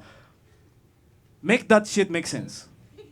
That's like if I had a kid and I name him, I don't know, Super Papichulo 3000 hashtag Black Lives Matter all divided by 8. Right? But to be honest, if I had a kid, I already have one name that's fantastic. It's the best name in the planet because it would make my kid the coolest kid in the world. And the name is Awesome. That's it. That's it. Just Awesome. That is the coolest name ever. If people don't know you, you're walking around and people ask, who is that guy? Everyone who knows you will say, that guy is awesome. But that name only works with men. Sorry, ladies. If you were named Awesome, you would not be the coolest person ever. It would be your boyfriend because he's fucking awesome. Right? Yeah, man, I'm telling you, bro. Like I say, I struggle a lot with American culture. When I first came to America, I thought I spoke the language. Silly me. There's certain expressions you guys have that even if I translate them, might not mean the same thing. It may not even mean the same thing to him who speaks Spanish just like me. I'll give you an example. The word constipated. You know what it means. In my language, in my Peruvian Spanish, it means I can't breathe. My nose is clogged. I can't breathe. In America, it also means I'm clothed. Just somewhere else. However, when I first moved to America, I had a hard time with my allergies, and for over a month, I had trouble breathing. So I went to the doctor. And I told him, I am constipated. Now, most people, when they say they're constipated, they usually say something like, I've been constipated for 3 days, 4 days, 5 days. I said 5 weeks. The doctor was like, what? 5 weeks? And I was like, yeah. Sometimes I'm so constipated, I have to use my mouth. So now he thinks that I'm shitting through my mouth. And I even told him I use a lot of toilet paper and I stick my finger in there all the time and nothing happens. So he scheduled me for an emergency colonoscopy. And this is why I tell all my immigrant fellows, please learn the language.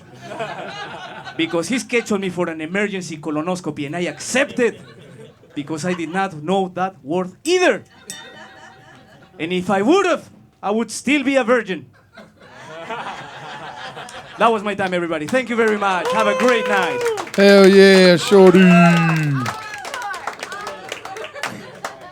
I love the way you talked to your Latino friend over there, and then he said, well, my parents, and you was like, that's exactly how you're supposed to say. I did not know that. I learned something new tonight.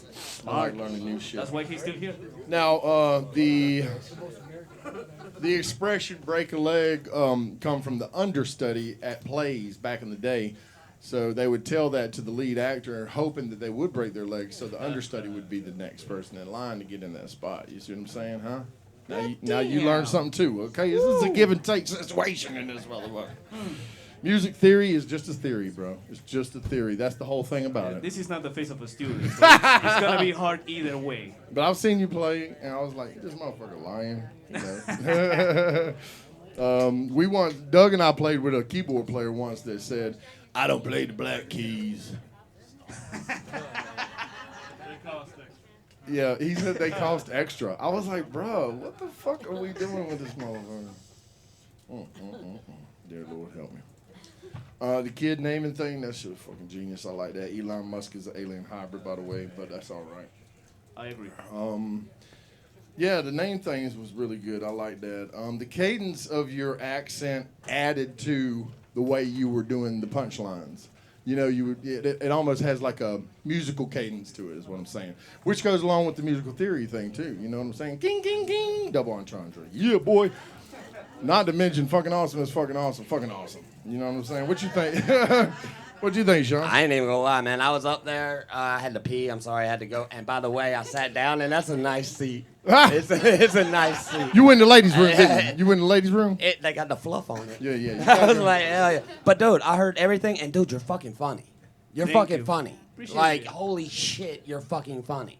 I like, honestly, I'd like to get your info and maybe have you on some shit down in Macon, bro. See that we make a contact with them. What you think, Doug? Hell yeah, shorty. Music theory is in fact the devil. And that's probably why Peruvians see the devil's face at least once or twice in their life. They're force feeding that shit to them. So Bro, I'm sorry we about saw that. the fucking devil on that plane, bro. Bro, check this out. Check this out. The highest concentration of milligrams in a gummy that I have consciously dealt with was 50. When we bought those gummies, the package said 420. We didn't even check much more. We took those shit before getting on the plane, and then we started getting agitated. So I pull out the wrapper and I read the information. How many milligrams is this? And I read 420 milligrams. Oh, shit. We're going to have a panic attack in the tube in the sky. And we did, because I turned around to check on Matt. He was one row behind me on the left, and I checked to see him, and all I saw was him sitting like this, but lean back, holding the plane backwards. I was like, yeah, you go, bro, you go. And I look on the side, on the window, we're not moving. Sounds like a great trip. Oh, shit, bro. Man, my first flight, I was high as hell. And this old couple was like their 456th flight, and then it was my first flight, and so they was like, let me let you sit over here by the window, and I was like, all right, word, I'm excited about this. I ain't know the plane's wings do this the whole damn time. I was like, and then also that Twilight Zone where the man was out on the wing ripping the shit out of the motherfucking wing. No, I said that's the devil right there. What you think, Doug, about Shorty? I'm pretty sure I already spoke. Yeah. But Say goodnight to Shorty. But good I'll job, give it up for Shorty. Shorty the comedian. Yeah, baby. Fuck. You gonna leave your GoPro up here so I can do it? All right, let's keep this moving because y'all motherfuckers there's a lot of y'all on this bitch, you know what I'm saying? This young man came with Shawn the last time that he came up here, and he's a newbie to this situation. You know what I'm saying? But I have been watching his clips on the interwebs, and he's been killing it all over the place. And I think he's funny as fuck. Malcolm, you ready to come and do this? Put your hands together for Malcolm Robertson. Boo boo boo boo boo. What's up, guys? How are y'all?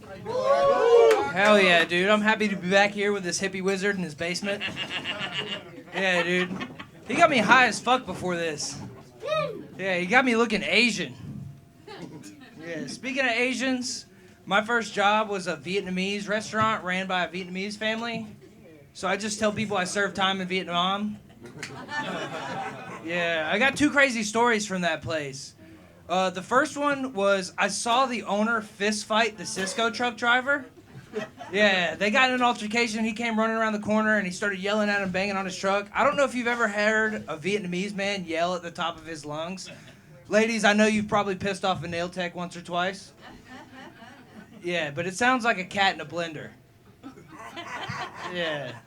The other one was I'm a piece of shit. So I was a delivery driver. So I would always have my friend call in a delivery order.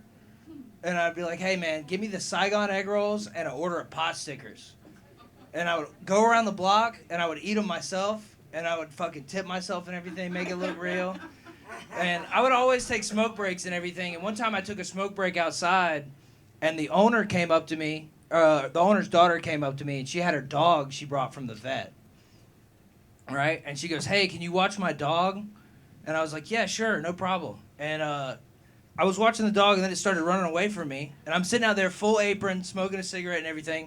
And I was like, hey, little motherfucker, come up, come back. And I picked it up, and I shit you not, there was a family looking at me. And I was just holding this dog. It was like something out of a movie. All their jaws just dropped. I'm actually now I don't do that anymore. I'm so broke I have to work 2 jobs. Yeah, I'm actually so broke I considered starting an OnlyFans, but I had to be real. I had to look at myself in the mirror, and I'd be like, yeah, I'm just gonna send my nudes to strangers till they pay me to stop. Yeah, one of my jobs is really fun. I actually grow medical marijuana for the state of Georgia. Thank you.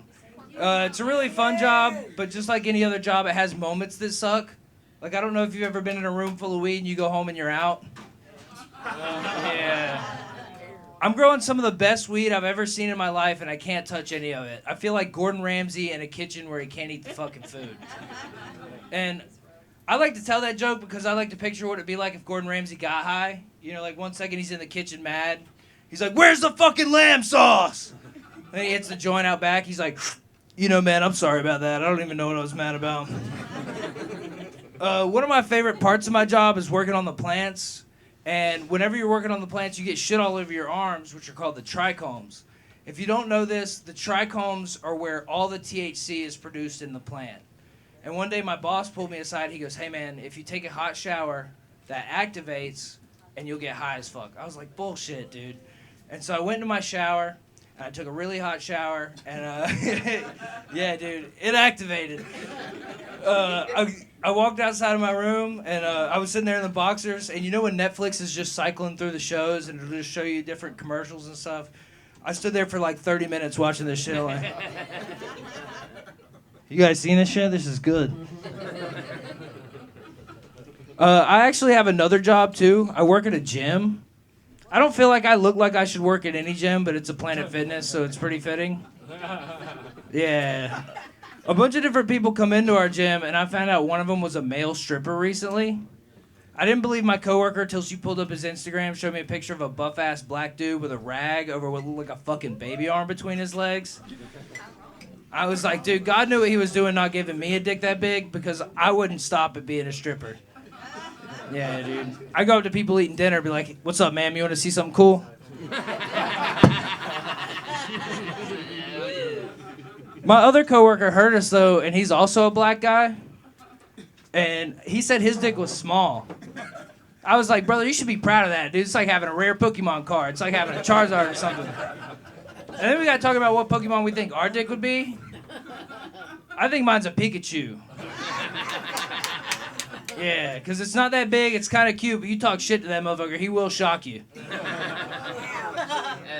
I had this dude come into my gym last week, and he was staring at the drink cooler real hard, and he goes, "Hey, man, how much are these drinks?" I was like, it's on the cooler, dog. Just look at the cooler. And he was like, "Let me grab a Celsius," and then he just started to walk away. I was like, "Hey, what flavor is it? I got to ring it up by the flavor." And he looked at it, and he goes, "Kiwa Jiva." I said, "Brother, what the fuck's a Kiwa Jiva?"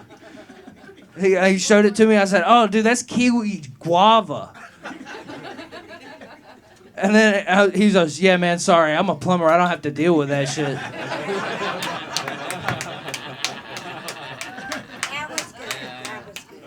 I was like, "Dog, what do you mean, fucking reading?" Like, what the fuck? I bet the shit comes up out of the bathtub and the toilet flushes.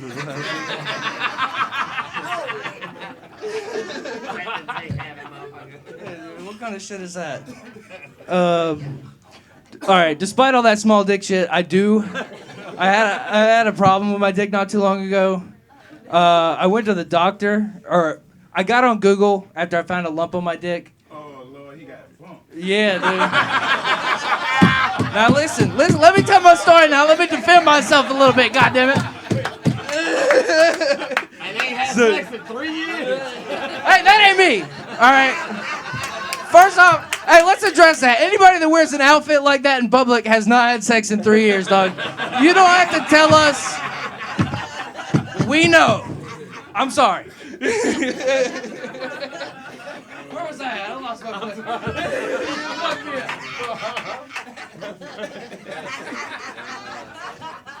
That's my boy. That's my fucking boy. Oh, shit. All right. Lumps on my dick. All right. Lumps on my dick. We're there. All right. So I got on Google, and I found out that penis cancer was a thing.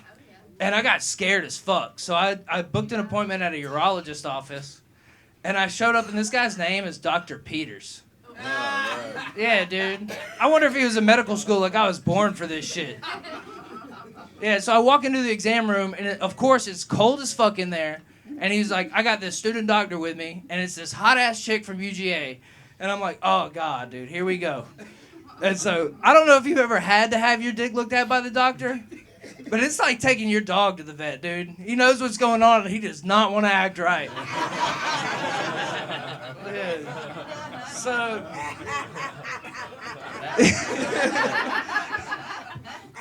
So he stands up, and he goes, yeah, man, it's just a cyst, and it's too small to operate on.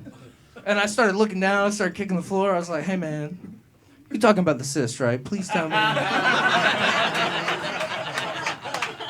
Please tell me you're talking about the cyst. And, yeah, I still got a girlfriend, too. Yeah. We've been together for... Yeah. She gave it to you. Yeah, since it was too small to operate on, now my dick's just ripped for her pleasure. Yeah. Me and her have been together for 7 years. Yeah, when you're with a chick for that long, eating pussy's like putting cheat codes in on GTA. You just go up, down, left, right, side to side, you're good. Hey, dude. It was real hard at first, but now I can do helicopters, dirt bikes. I can get away from cops if you want to.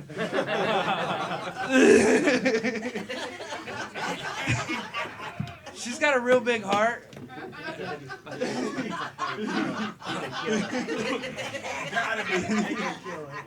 She's got a real big heart. And one of the things she likes to do is she likes to save cats off the street.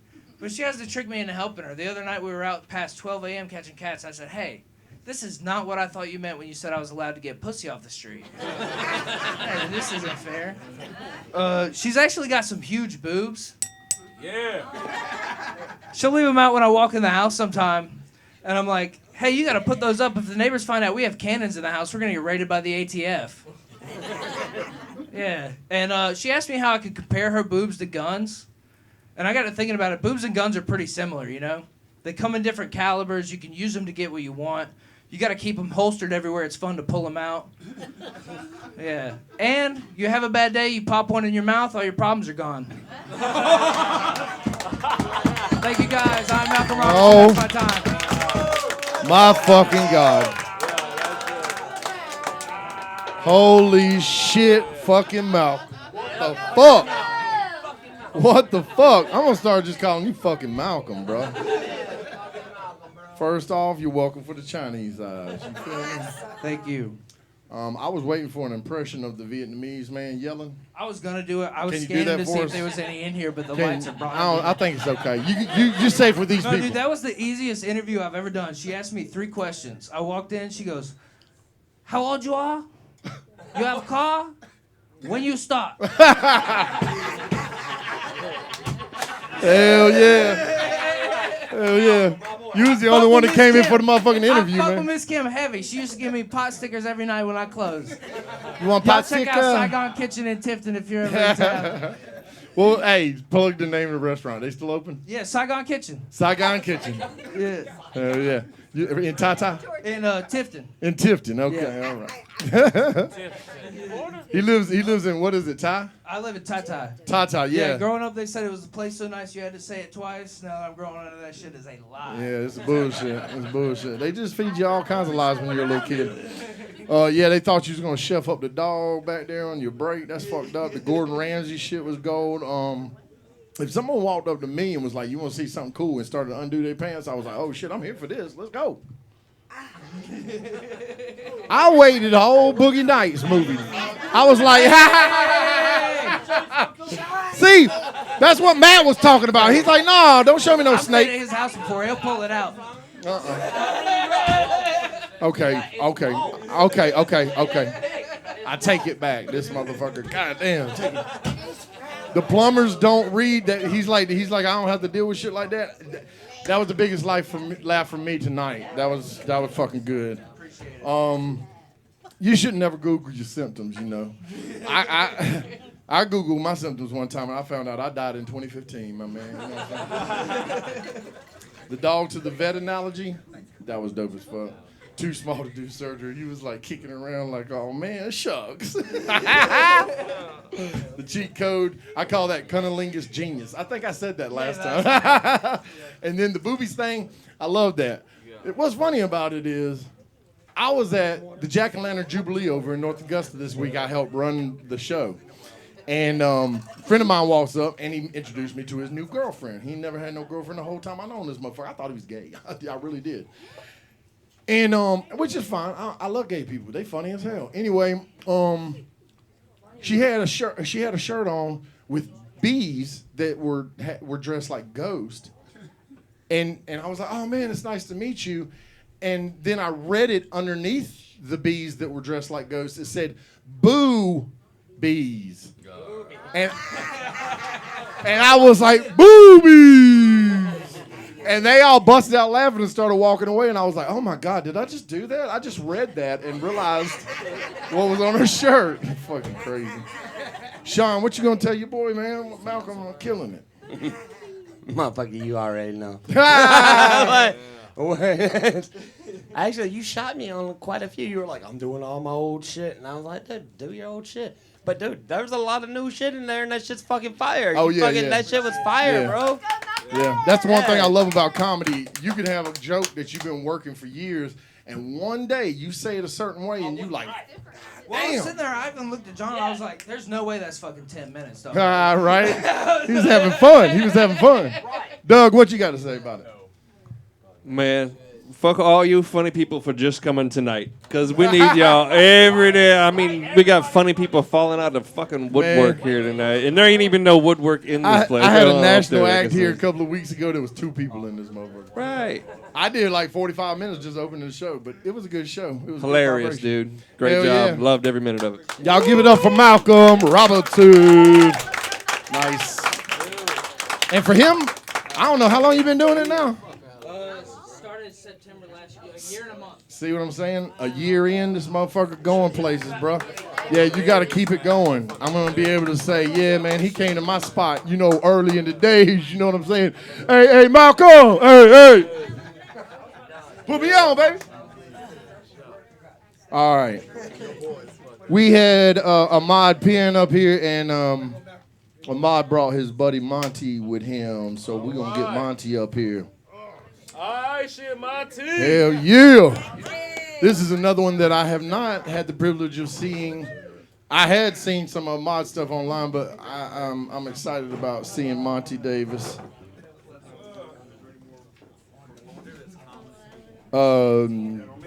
Nate was the only one left for points, but I don't think he's here. Everybody put your hands together for Monty Davis. Woo! What's going on? What's going on? What's going on? Glad to be in Augusta. Hey, y'all support Augusta? Yeah! My sister was running Augusta at one point in time. Yeah, her name was Tammy Davis. Y'all probably, yeah, that's my sister. So, yeah, step up for Augusta. But check this out. We gonna get to the point. Look, and matter of fact, I'm not Tay. I'm with a mob, but I'm not Tay. I'm not the gay motherfucker. All right, I want y'all to know I'm not the gay motherfucker. My name Monty, not Monte. It's Monty. Goddammit. Y'all heard what the fuck I said? Ain't no ass looking at no motherfucking ass over here and all that kind of shit. But I do like some pussy though. You know, I like some pussy. That's why, that's why I'm on child support. And child support will kick your motherfucking ass. When they come to that goddamn judge, listen, that goddamn judge do not play. That judge is like a fucking referee. That motherfucker gonna throw the yellow flag, and he ain't got to pick the motherfucker up. He just gonna 90 days. 90 days? What the fuck is 90 days? I got a job. 90 days? So 90 days gonna have you all fucked up. You gonna be wanting to sell every goddamn thing. You gonna be calling everybody like, yo, man, get me out of this motherfucker, man. I'm in jail, man. Can you help me? And your family turn your back then. That's when your family turn your fucking back on your ass. You want to get out of motherfucking jail, but you in the motherfucking jail. You know what I'm saying? I'm like, yo, man, Yo, cuz, man, you just been to my motherfucking house smoking a blunt with me and drinking and shit and all that, eating all my shit out the refrigerator. But you got me in, hey, look, you got me stuck in here. They don't give a fuck about none of that. Yo, family don't give a fuck about nothing when you in jail when they come to that damn child support. That child support is a motherfucker. Now, I don't know who in here ever been on child support. You on child support? You is on child support? I pay child support. You pay child support? You ever go to see that judge? How did you sleep? Oh, no. How did you sleep? How did you sleep before you see that judge? Oh, I hadn't seen the judge. You didn't? Well, pray you don't have to see that motherfucker. Yeah, let's hope And look, because if you have to see that goddamn judge, it's going to change your damn month. Oh, yeah. Because you know what's going to happen, right? The police going to come to your house. They're going to serve you papers. Yeah, you going to have a month to worry about that shit. A whole motherfucking month. And you better have the goddamn money. Because they're going to lock your ass up. White, black, purple, green, blue. They don't give a fuck. Child support is a motherfucker. And look, one thing else about child support. When your kids start goddamn looking at you different, you know your kids look at you different when it comes to child support. You know why? Because the mamas done told them, your daddy don't do shit for you. What? How the fuck I don't do shit for you? That's what the mamas got fucked up in their head. Absolutely. So, since I don't do nothing, when they come over there, I don't do shit. They want food, I don't feed their ass or nothing. I tell them, get it out of the check. Get it out of the damn check. You know what I mean? So I got the birds in here right now. I know I'm a little bored of y'all right now about that damn child support shit, but that child support shit is real. I just want to get off my chest. Hey, look, and the African people, yeah, you good with the African shit. But I don't think that shit was real, bro. You know why? I got scammed. The African girl scammed me. I was sending money over that motherfucker. You still paying? Yeah, I'm still paying it. Yeah. Damn, mine send me money. You sure? They'll send you money. She send me pictures too. And she be in the shop. Hell no, she be in the shop with me and everything. Where that fella at with the 3 years at? Yeah. Hey, what you wasn't doing is you should have been doing this shit in that motherfucker. Yeah, but look, I done been through all that shit with all y'all talking about. Everybody who been up here tonight, I had something to do with all that kind of shit.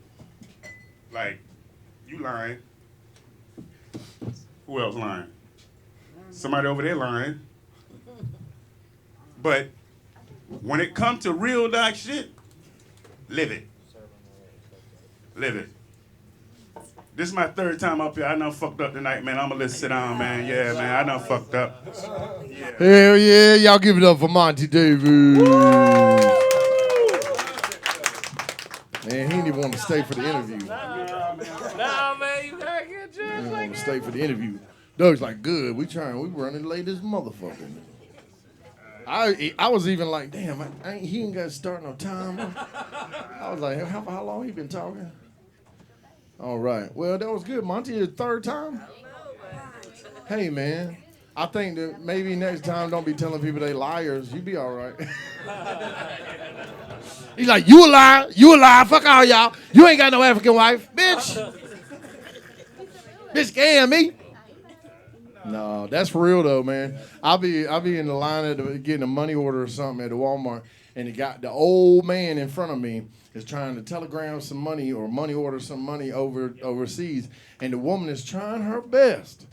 Now, do you really want to do this, sir? Do you know this? Do you know this lady personally? I'm like, God damn, maybe I should go and shop and come back. I don't know if I should be privy to this motherfucking conversation. Because he was like, yes, I know her. She emailed me all the time. No, that's not the same.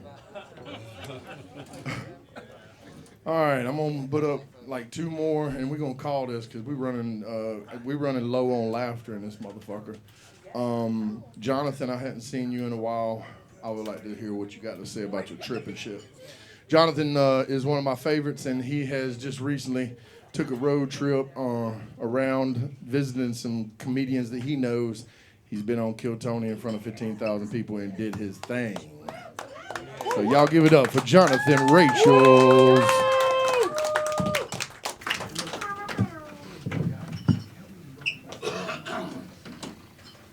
You got this. Shut up.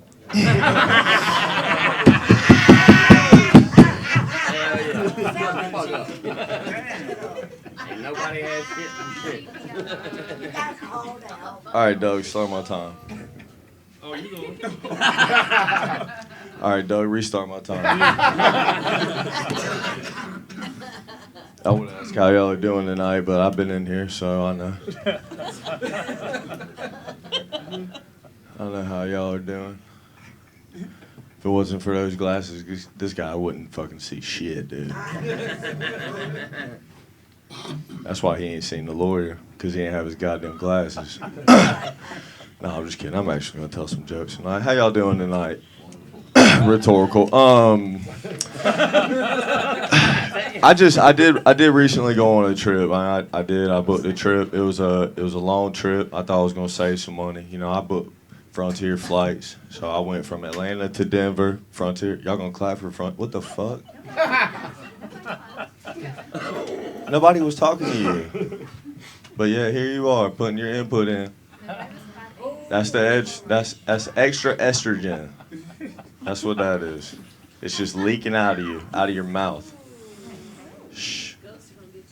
Come on, guys, lighten up, lighten up, lighten up, lighten up, lighten up, lighten up. Come on, come on, come on. I'm just saying the things you wish you could. It's okay.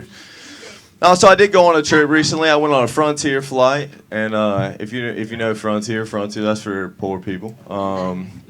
And so I got a flight. It was a cheap flight. I think I paid $86 for my flight, and it was a good flight. I'll tell you, I love Frontier. Frontier is the only airline that you can get on that you don't have to worry about hijackings. It's a fact. Because nobody's going to hijack a plane that could possibly blow up before it meets its target. We don't want the shit to blow up before it meets its target. So I'm sitting Frontier, right? We got this lady next to me, this beautiful couple, and I'm hating them already because they're happy and I'm not, and so I don't like them, and they're the cutest couple ever. They're like 40 or something, and they got like fucking snacks and shit, dude. They're fucking pulling out a map like this shit is the 1950s. Dude, I was fucking taking sips out of my Listerine bottle, and they're like, "What are you doing?" And I'm like, "Oh, this is vodka with dye." I took Frontier. What the fuck do you think I'm doing, dude? I got 16 of these fucking mini Listerines ready to go, dude. Not only do I have this flight, I have another flight right after this. I got shit to do. Well, recently I've been taking a class. You know, anybody? Well, fuck that. So I've been taking a class. It's a DUI class. Really sucks, dude. Man, that shit is ass. So I'll go there. I knew the class was gonna be shit, dude. The instructor, first thing he said is, "You can have 2 drinks a day of whatever you want and be perfectly fine." And I'm like, "What the fuck, dude? What is going on, man?" All right, so already I'm not feeling his vibe because one, he's got a lazy eye, so. I knew we wasn't going to see eye to eye, for sure. I mean, if he was my teacher in high school, I would have been a straight A. This motherfucker could catch somebody cheating on the left side and motherfucking playing on their phone on the right side and address the whole classroom at the same time. I mean, and boy, he was doing this shit. And let me tell you what, I thought it would be a good idea for me to take some mushrooms before I went into this class, and so I had a chocolate bar, and you know, I've already tested out. I knew, you know, what the dosages were because they were written on the box and I can read, so I knew what the dosages were. But what I didn't take into consideration is that the chocolate bar had melted, and so what I thought was our regular dose was not, and so yeah. I have to retake that class.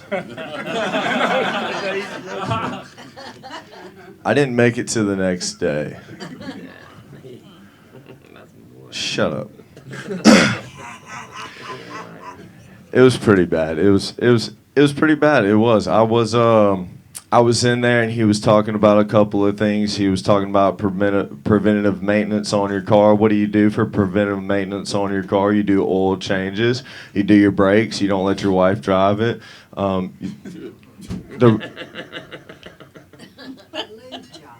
You guys are a bunch of pussies. Look at all these pussy whipped men in here who are scared as hell to laugh at that joke, dude. Look at him. Look, he won't even look at her. She just looked at him. She was like, "Did you laugh at that shit? Dude, you don't laugh."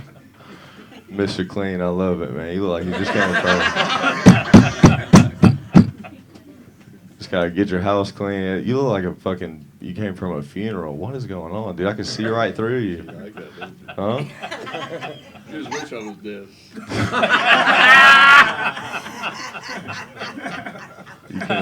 You can adopt me. It's all right.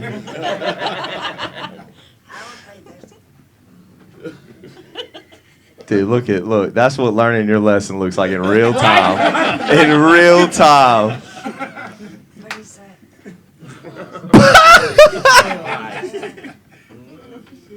She just asked the handicap guy what I said. Well, what's funny is he's deaf and she's like, ooh. Hey, y'all want to learn some sign language? I recently learned some sign language. Because last show I was at, there was some deaf girls, and I wanted to fuck with them bitches, but I don't know sign language. I just know, like, regular-ass sign language, you know what I mean? Like, fuck you. And, like, I think that's about it. But, so look, y'all, I'm gonna learn y'all something real quick. So, look, we're gonna learn some sign language. All right, right? Ready up? We're gonna do it with me. Ready? 4 fingers, broke. All right, broke. All right, broke. And then same 4 fingers, but you make a B. Bitch. All right, broke, bitch. And then you want to spice it up a little bit. You want to spice it up a little. You'd be like, bald head, broke, bitch. All right.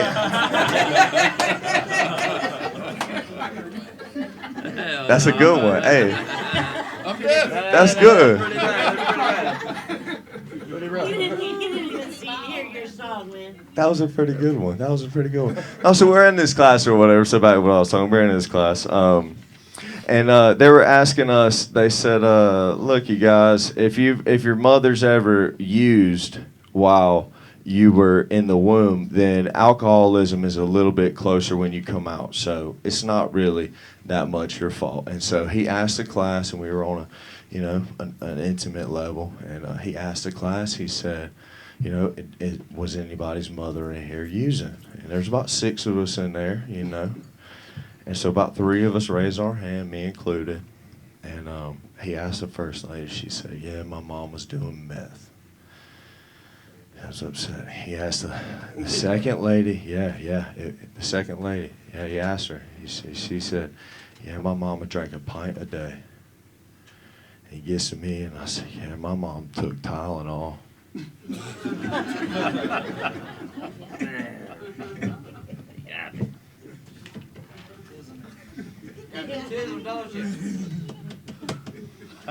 I've been watching, me and my kids, we've been watching some Disney movies lately. Y'all like Disney movies?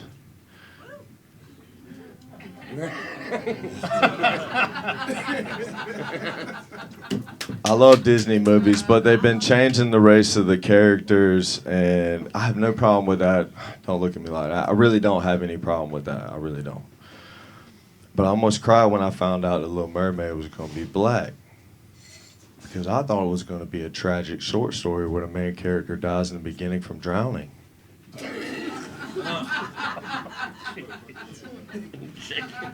You can laugh at that joke. I ran that joke by my one black friend and he said, "See." It's okay. El patron. It was me that he ran it by. I was like, yeah, me. Sounds good. Yeah, me and my kids, I didn't really think I was going to be a good dad. My kid's mom, she told me she was pregnant. I gave that bitch a Plan B and a Red Bull and told her to give that baby wings. My Catholic grandma, she hates that joke. She also hates my pedophile jokes, but that's just because she has to see him every Sunday.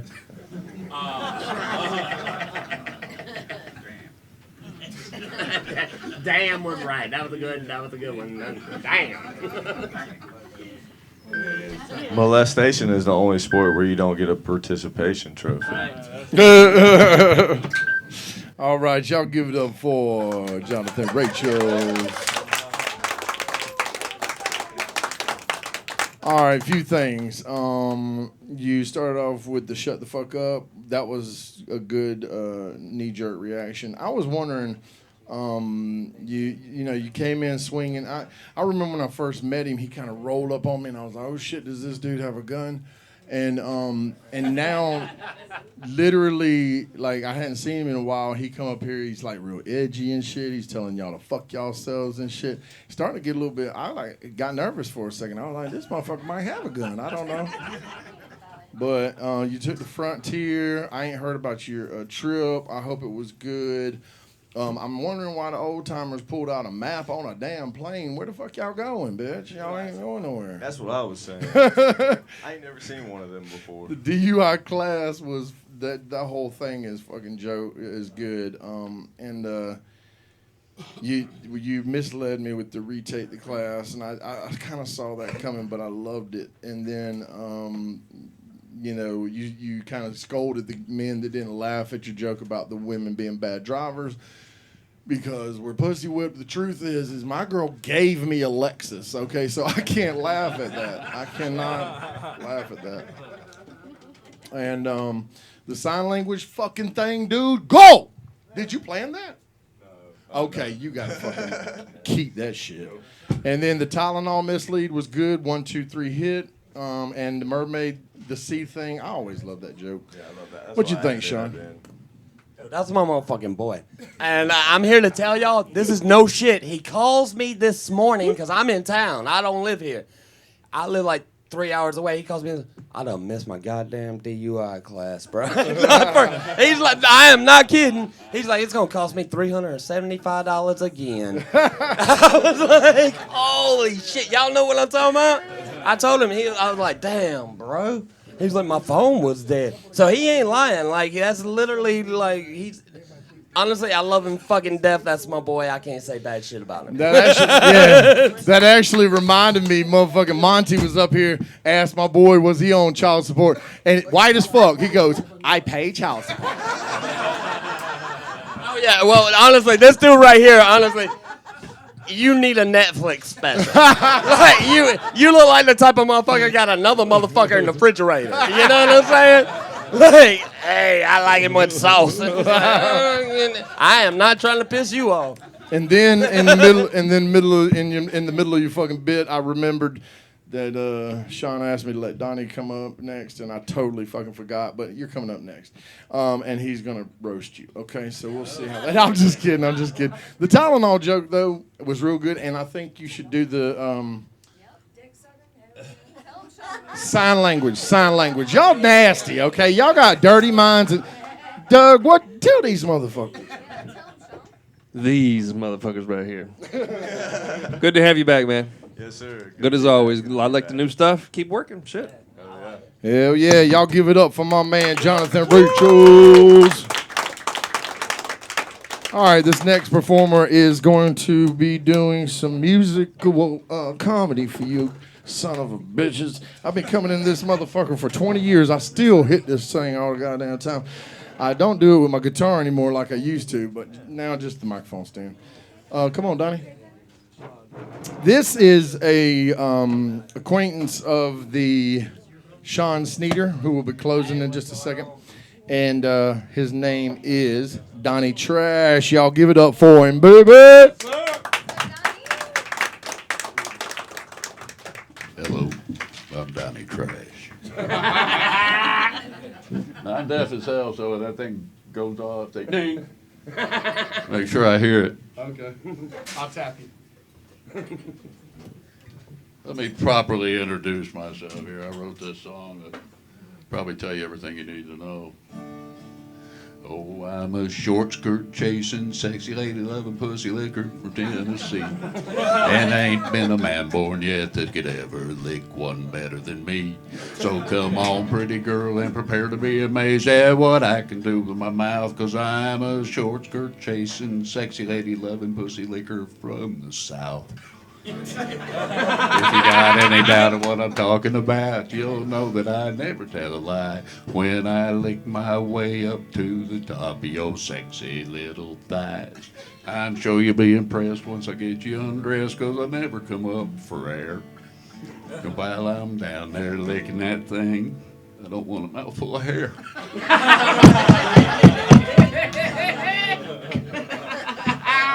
Anyway, everybody's heard the story in the Bible about Adam and Eve, right? You've heard part of it. The true story is, Adam woke up, he's missing a rib. But he looks over and there's this gorgeous woman next to him. He's like, oh. So he rolls over, he tears a piece off, rolls back there in the afterglow. They hear somebody walking down that little pathway there. Adam said, it's God. And Eve said, oh hell. So she jumps up and runs off. God comes up and said, what do you think? He said, boy, did you do a good job there. You spent a lot of time on that. And he said, it was great. So, well, what did Eve think? He said, well, I didn't ask her. So, well, where is she? Well, she's down at the pond washing up. God said, damn it, now my fish are going to smell like that. My oldest boy, I knew from an time joke. I knew from an early age that my oldest boy was going to be an entrepreneur. He was incredible. He always had money. Second grade, he had money. I said, where'd you get money? He said, well, I sold whatever toy it was he had. And I said, it was broke. He said, yeah, I know. So anyway, he got out of high school, looking for his job, and he sees this job as a toothbrush salesman, right? And I'm going, man, don't do that. That's going to be an impossible job. He said, no, I can do it. I can do it. At the end of the first week, he was the national leader in toothbrush sales, which I thought was pretty fucking cool. So I followed him to work the next Monday when he went to work. And he had this little stand set up with peanut butter and crackers, said free peanut butter and crackers. People come along, get a cracker, eat it. They go, oh, this peanut butter tastes like shit. He said, yeah, it is. You want to buy a toothbrush?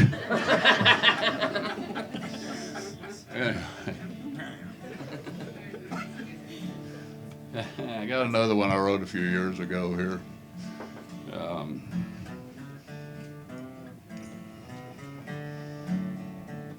Well, you're talking like you think you caught me cheating on you last night. You called me a dog, now you're acting like you want to fight. Just because I did a little wrong, honey, don't be blue. Can't call it cheating, she sucked dick worse than you. Baby, you know I'm always good to you. I've never hit you till you've done wrong. Baby, you know I'd never cheat on you unless I'm away from home. Well, baby, you don't have to worry about anything I do, because, honey, I always come home to you.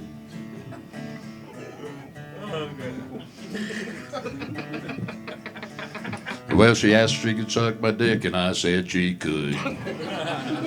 Hell, I was so goddamn drunk that the bitch looked good. She asked me to lick her pussy, I hit the door. I couldn't eat it, 'cause that thing stunk worse than yours. Baby, you know I'm always good to you. I've never hit you till you've done wrong.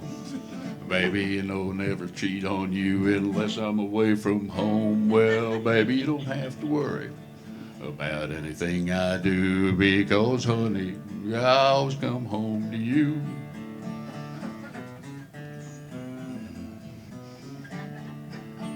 I ain't gonna lie this time, because you know I hadn't told the whole truth.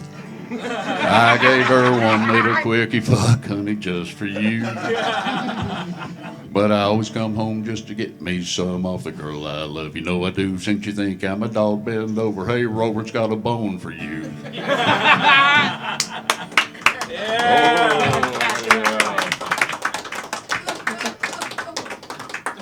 Let's see here. Oh, yeah.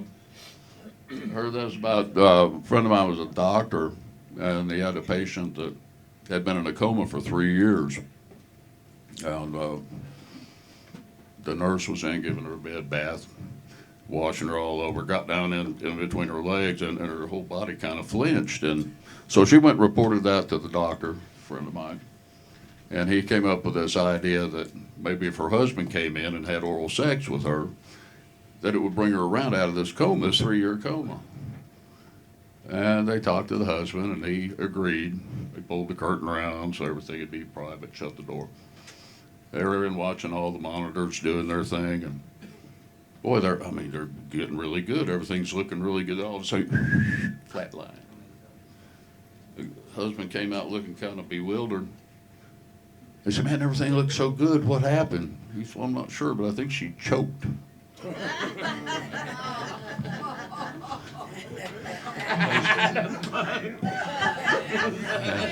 tell you that.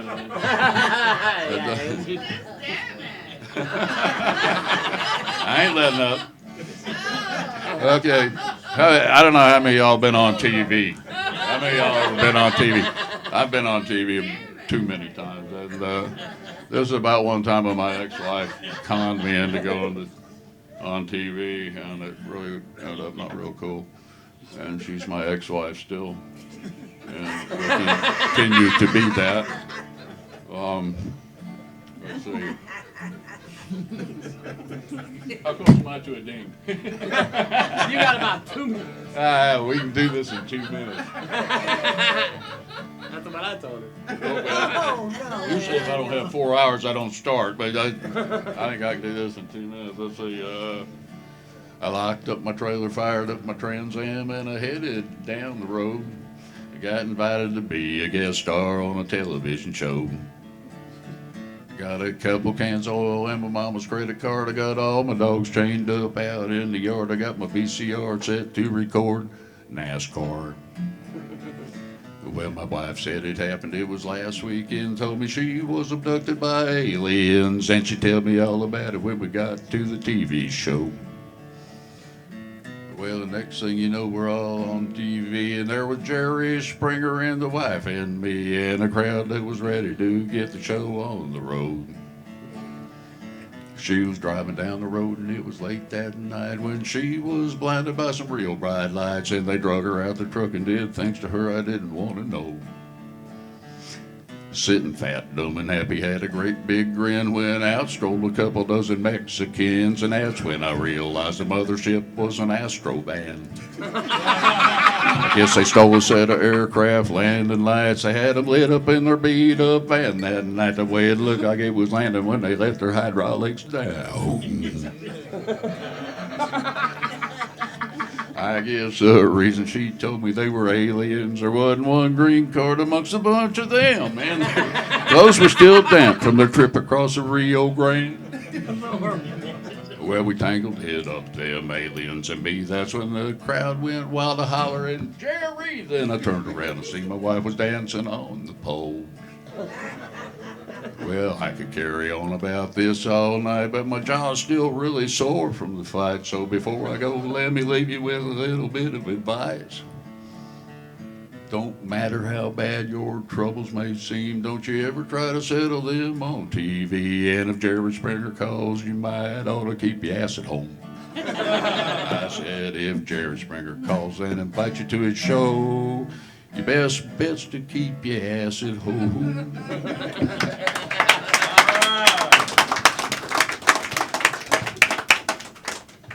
That is correct, sir. That is correct. I swear to God, even as a young person, I was watching Jerry Springer. I was like, they didn't know this was gonna happen to them when they got on this. There's some regular folks on that show. Fucking Donnie Trash. This is crazy, dude. Y'all. If you ever see somebody at a comedy show with your hand over their mouth like this, it's because they don't want nobody to know they laughing at this motherfucker, man. I think I laugh at that shit. Everybody, Donnie Trash, that's all I wrote down for you was fucking Donnie Trash. Fucking Donnie Trash, man. Fucking, that was awesome. You're a character. I love it. I love it. You got to come back more.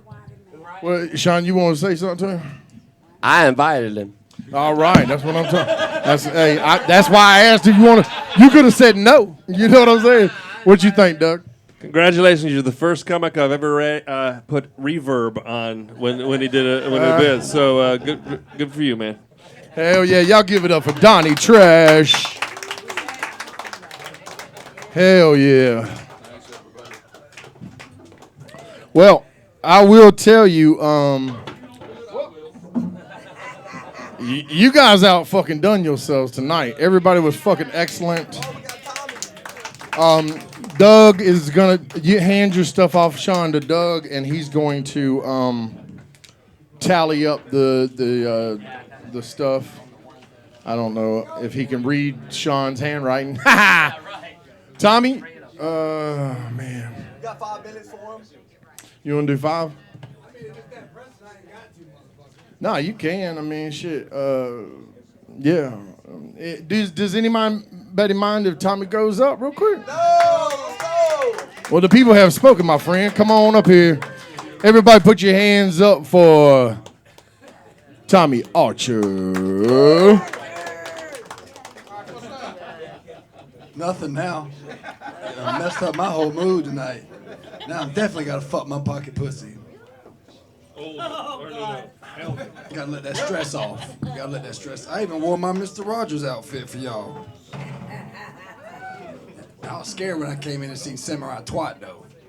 That was a little intimidating. It looked like he'd suck everybody's dick in here and play with the balls. What's his name again? Will. That's what you're gonna need when you're doing it. Is Will. It's Will. God damn. That was a confusing sight to see. It felt like I was watching Cartoon Network and porn. It was weird. Yeah. Don't laugh, man. It's about like you too, though. She's a fine lady, and you got a good, nice looking dress set. You look like you deserve to be with an Asian lady, not a black lady. No offense. You deserve somebody that's got to look. Well, he probably got money. He probably got. You hold the money, don't you? Sitting in the wrong place. Yeah, that's right, huh? Yeah. I'm in the same boat. I got a white lady, though. You got to buy hair. I got to buy sexy books. They wind up in the bathroom, and I'm competing with a bitch just sitting on the shelf. You know what I'm talking about. Yeah, now you don't want to talk back nothing throughout the show when you know about them books. Well, whose mama is that? That's the one. That's Shawn's mom. I know y'all all sound and look alike. You got some hard genes. But see, you ain't got the nose. That came from the daddy, didn't it? Yeah, it did. That motherfucker snorted too much cocaine. Oh, there's the... Yo, that's the daddy? I knew fucking MC squared meant something. Hey, ain't nothing wrong with it, man. Little toot-toot. Ain't that what they say? Little toot-toot. Make you scoot-scoot. All right? I don't know. I take Adderall, you know? Booter scoot. What you do for a living, ma'am? Because you've been hollering a long time in your life to sound like that. What have you done in your life? What you do? You talking to customers over there? Clown. She was a professional clown. She's a heckler. Just straight up, just ass. Damn. Damn it, man. I'm that way too. I'm an instigator. I like it. I love it. I love it. I love it. Throw me under the bus. But you know, so y'all still married? Yeah. Does he? Is that your match? Is that the one he can tolerate all your bullshit? Right? Do you fuck with him sometimes? Or all the time? I fuck with him all the time. Have you ever made sure he don't suck dick? What? What? God damn! I didn't exactly. That's exactly what I said the first time I got checked. Anybody's relationship has your woman check to see if you suck dick. Does that happen to anybody else? No. See, I was in the bathroom when they brushing my teeth, and I realized I ain't got a gag reflex because when she comes in, I'm like, I start gagging like I'm gonna throw up. So I realized I didn't suck dick, but I didn't know there was a lesson to that. I thought you just put a dick in your mouth and you knew if you liked it or not. Isn't that how it goes? I'm just saying. Isn't that how it goes? If they know or they don't, you just put it in your mouth and swallow, right? Some are bigger than others. Hey, you teaching us. We done heard about small dicks, little dicks. I got a two-tone dick. Instead of circumcising me too small, they just put Mexican on me. Yeah, 2 colors. Yeah. Two-tone Tommy is what my mama called me. Yeah. I wish it was bigger. That's all. Yeah. My uncle did send us out to the chicken pen barefoot, though, and watered us and told us that's how our dick would grow. That's not proper fertilizer, if you ask me. Yeah. You ain't got to rub it in. You got a big dick. Damn, over here.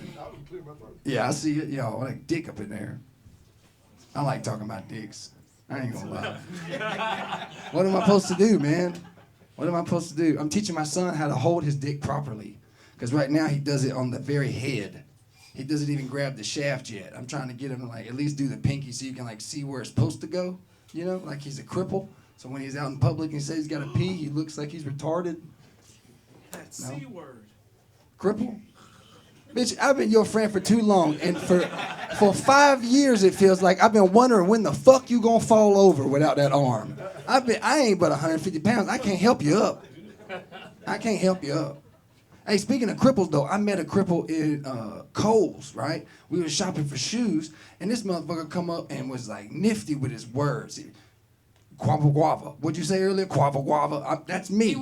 Kiva Jiva, you know? Heebie jeebies is what the fuck I had. This bitch felt like he was in, college, like had a real smart etiquette about himself. But he kept doing this.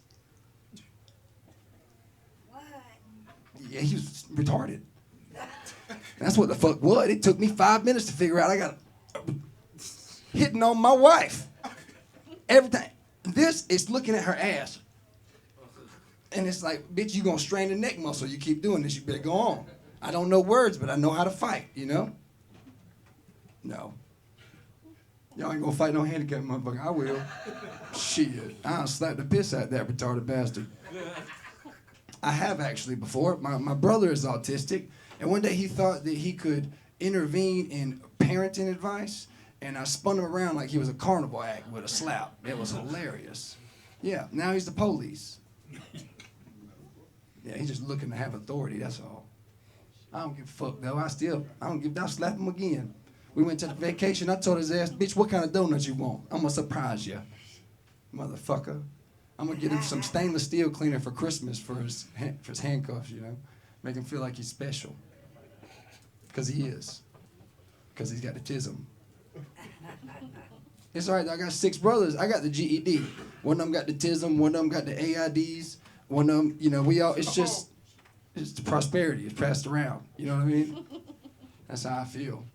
But when you grow up riding emus and shit and playing chicken head golf, what you supposed to wind up being? A nobody, right? Right? We know a lot of nobodies. Yeah. Hopefully my kids will be the same place one day. Damn. That's what I hope. Cause right, cause if you're supposed to be better or not at least what your parents are, right? So if they can be a nobody, that's good enough, as long as they ain't in jail. Right? I'm wrong. They ain't get defects called on them, right? They ain't Jeffrey Dahmer over here putting the body back in the freezer after you got done fucking it.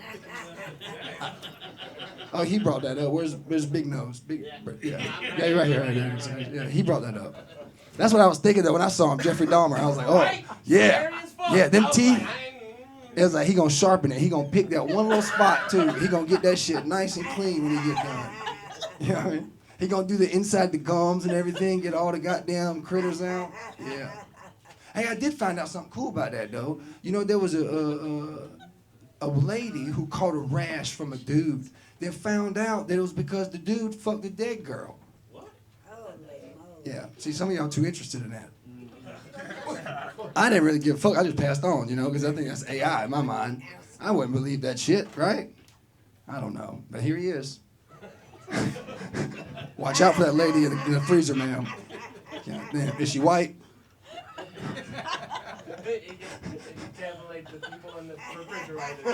Well, I figure he wouldn't go gay again. He wouldn't go gay again. He already had enough dick the first round, so now he's trying out twat, I call it twat for white women, by the way. It's not pussy, it's twat. Because it sounds like you. And you. Hey, you remind me of Bernard off Santa Claus, motherfucker. Really? Yeah, and you act like, what's the motherfucker's family again, Malcolm? The Chrisleys. You got the energy of the Chrisley boy. The Chrisley boy. Yeah, you do. There it is. I done reform and I done got back in the system and I'm gonna go to town on taking them to Joust. Hey, Shawn, he said he tried dick by putting it in his mouth, so. He Snickers upside down. That's what he said. I swallowed the whole thing. That's not enough. What you talking about? A Snickers? Do you see we're grown now? Back in the day when I was a child, yeah, it was a little intimidating. Now, swallow that bitch like it's a peel. You know what I'm saying? That's right. That's right. That's right. Hey, that wheelchair chick, he locked the brake. You damn right. You damn right. But that's smart though about that wheelchair chick, cause where the old guy left, but I was gonna use him. He gone now. He had to get his dick sucked. He's getting his dick sucked by his wife. He did a good job. But that's what I was gonna tell him, man. When I get to his age, I can't wait, cause I'm gonna get my pocket pussy and put that bitch on the stroller with me. So when I walk around, I can just lean over and just fuck it while I'm out in public. You're never gonna be unsatisfied. You know what I mean? I can hide it with a towel or something. You can cover it up, you know? It'd be like a little mobile desk. It ain't right, man. Shit. I feel like if I found a lady that sounded like you at 72, I'm gonna kill that bitch if I put a dick in her throat. Cause I'm gonna suffer. It just sounds like the odds are not in my favor to get some actual head. She gonna be worried about her. She gonna be worried about her. Hey man, I told y'all I like talking about dicks, man. What you talking about? I didn't say you were 72. If I found a 72-year-old cougar that wanted to suck dick, she'd probably die. Never mind, the joke's past. The joke is gone, man. Thank you for heckling all night, though. Some of your shit was funny, too. I know your son was about to have a fucking vein pop from you talking all night, though. Golly, that was entertaining. Hey, I do appreciate all y'all and all the comics that came out tonight. Y'all did a great job. It was great energy. Shout out to you, Happy, for doing this every week for us and putting this on. Shout out to you for bringing the other energy and everything, man. Thanks. And thanks to the crowd, too, man. Thank you. That's my time. Yeah, y'all give it up for Tommy Archer. Usually I would go back and forth with him, but I didn't write anything down, and I love him, and he knows that. So we're all gravy. And I'm going to go ahead and let Shawn take over the room, see what he can do with y'all motherfuckers, see if he can mold y'all's young minds into decent people. I don't think he can. I don't think he can get his mom to stop talking either. So, everybody, put your hands together for the man of the hour, Mr. Shawn Sneeder. Hey, what's going on, guys?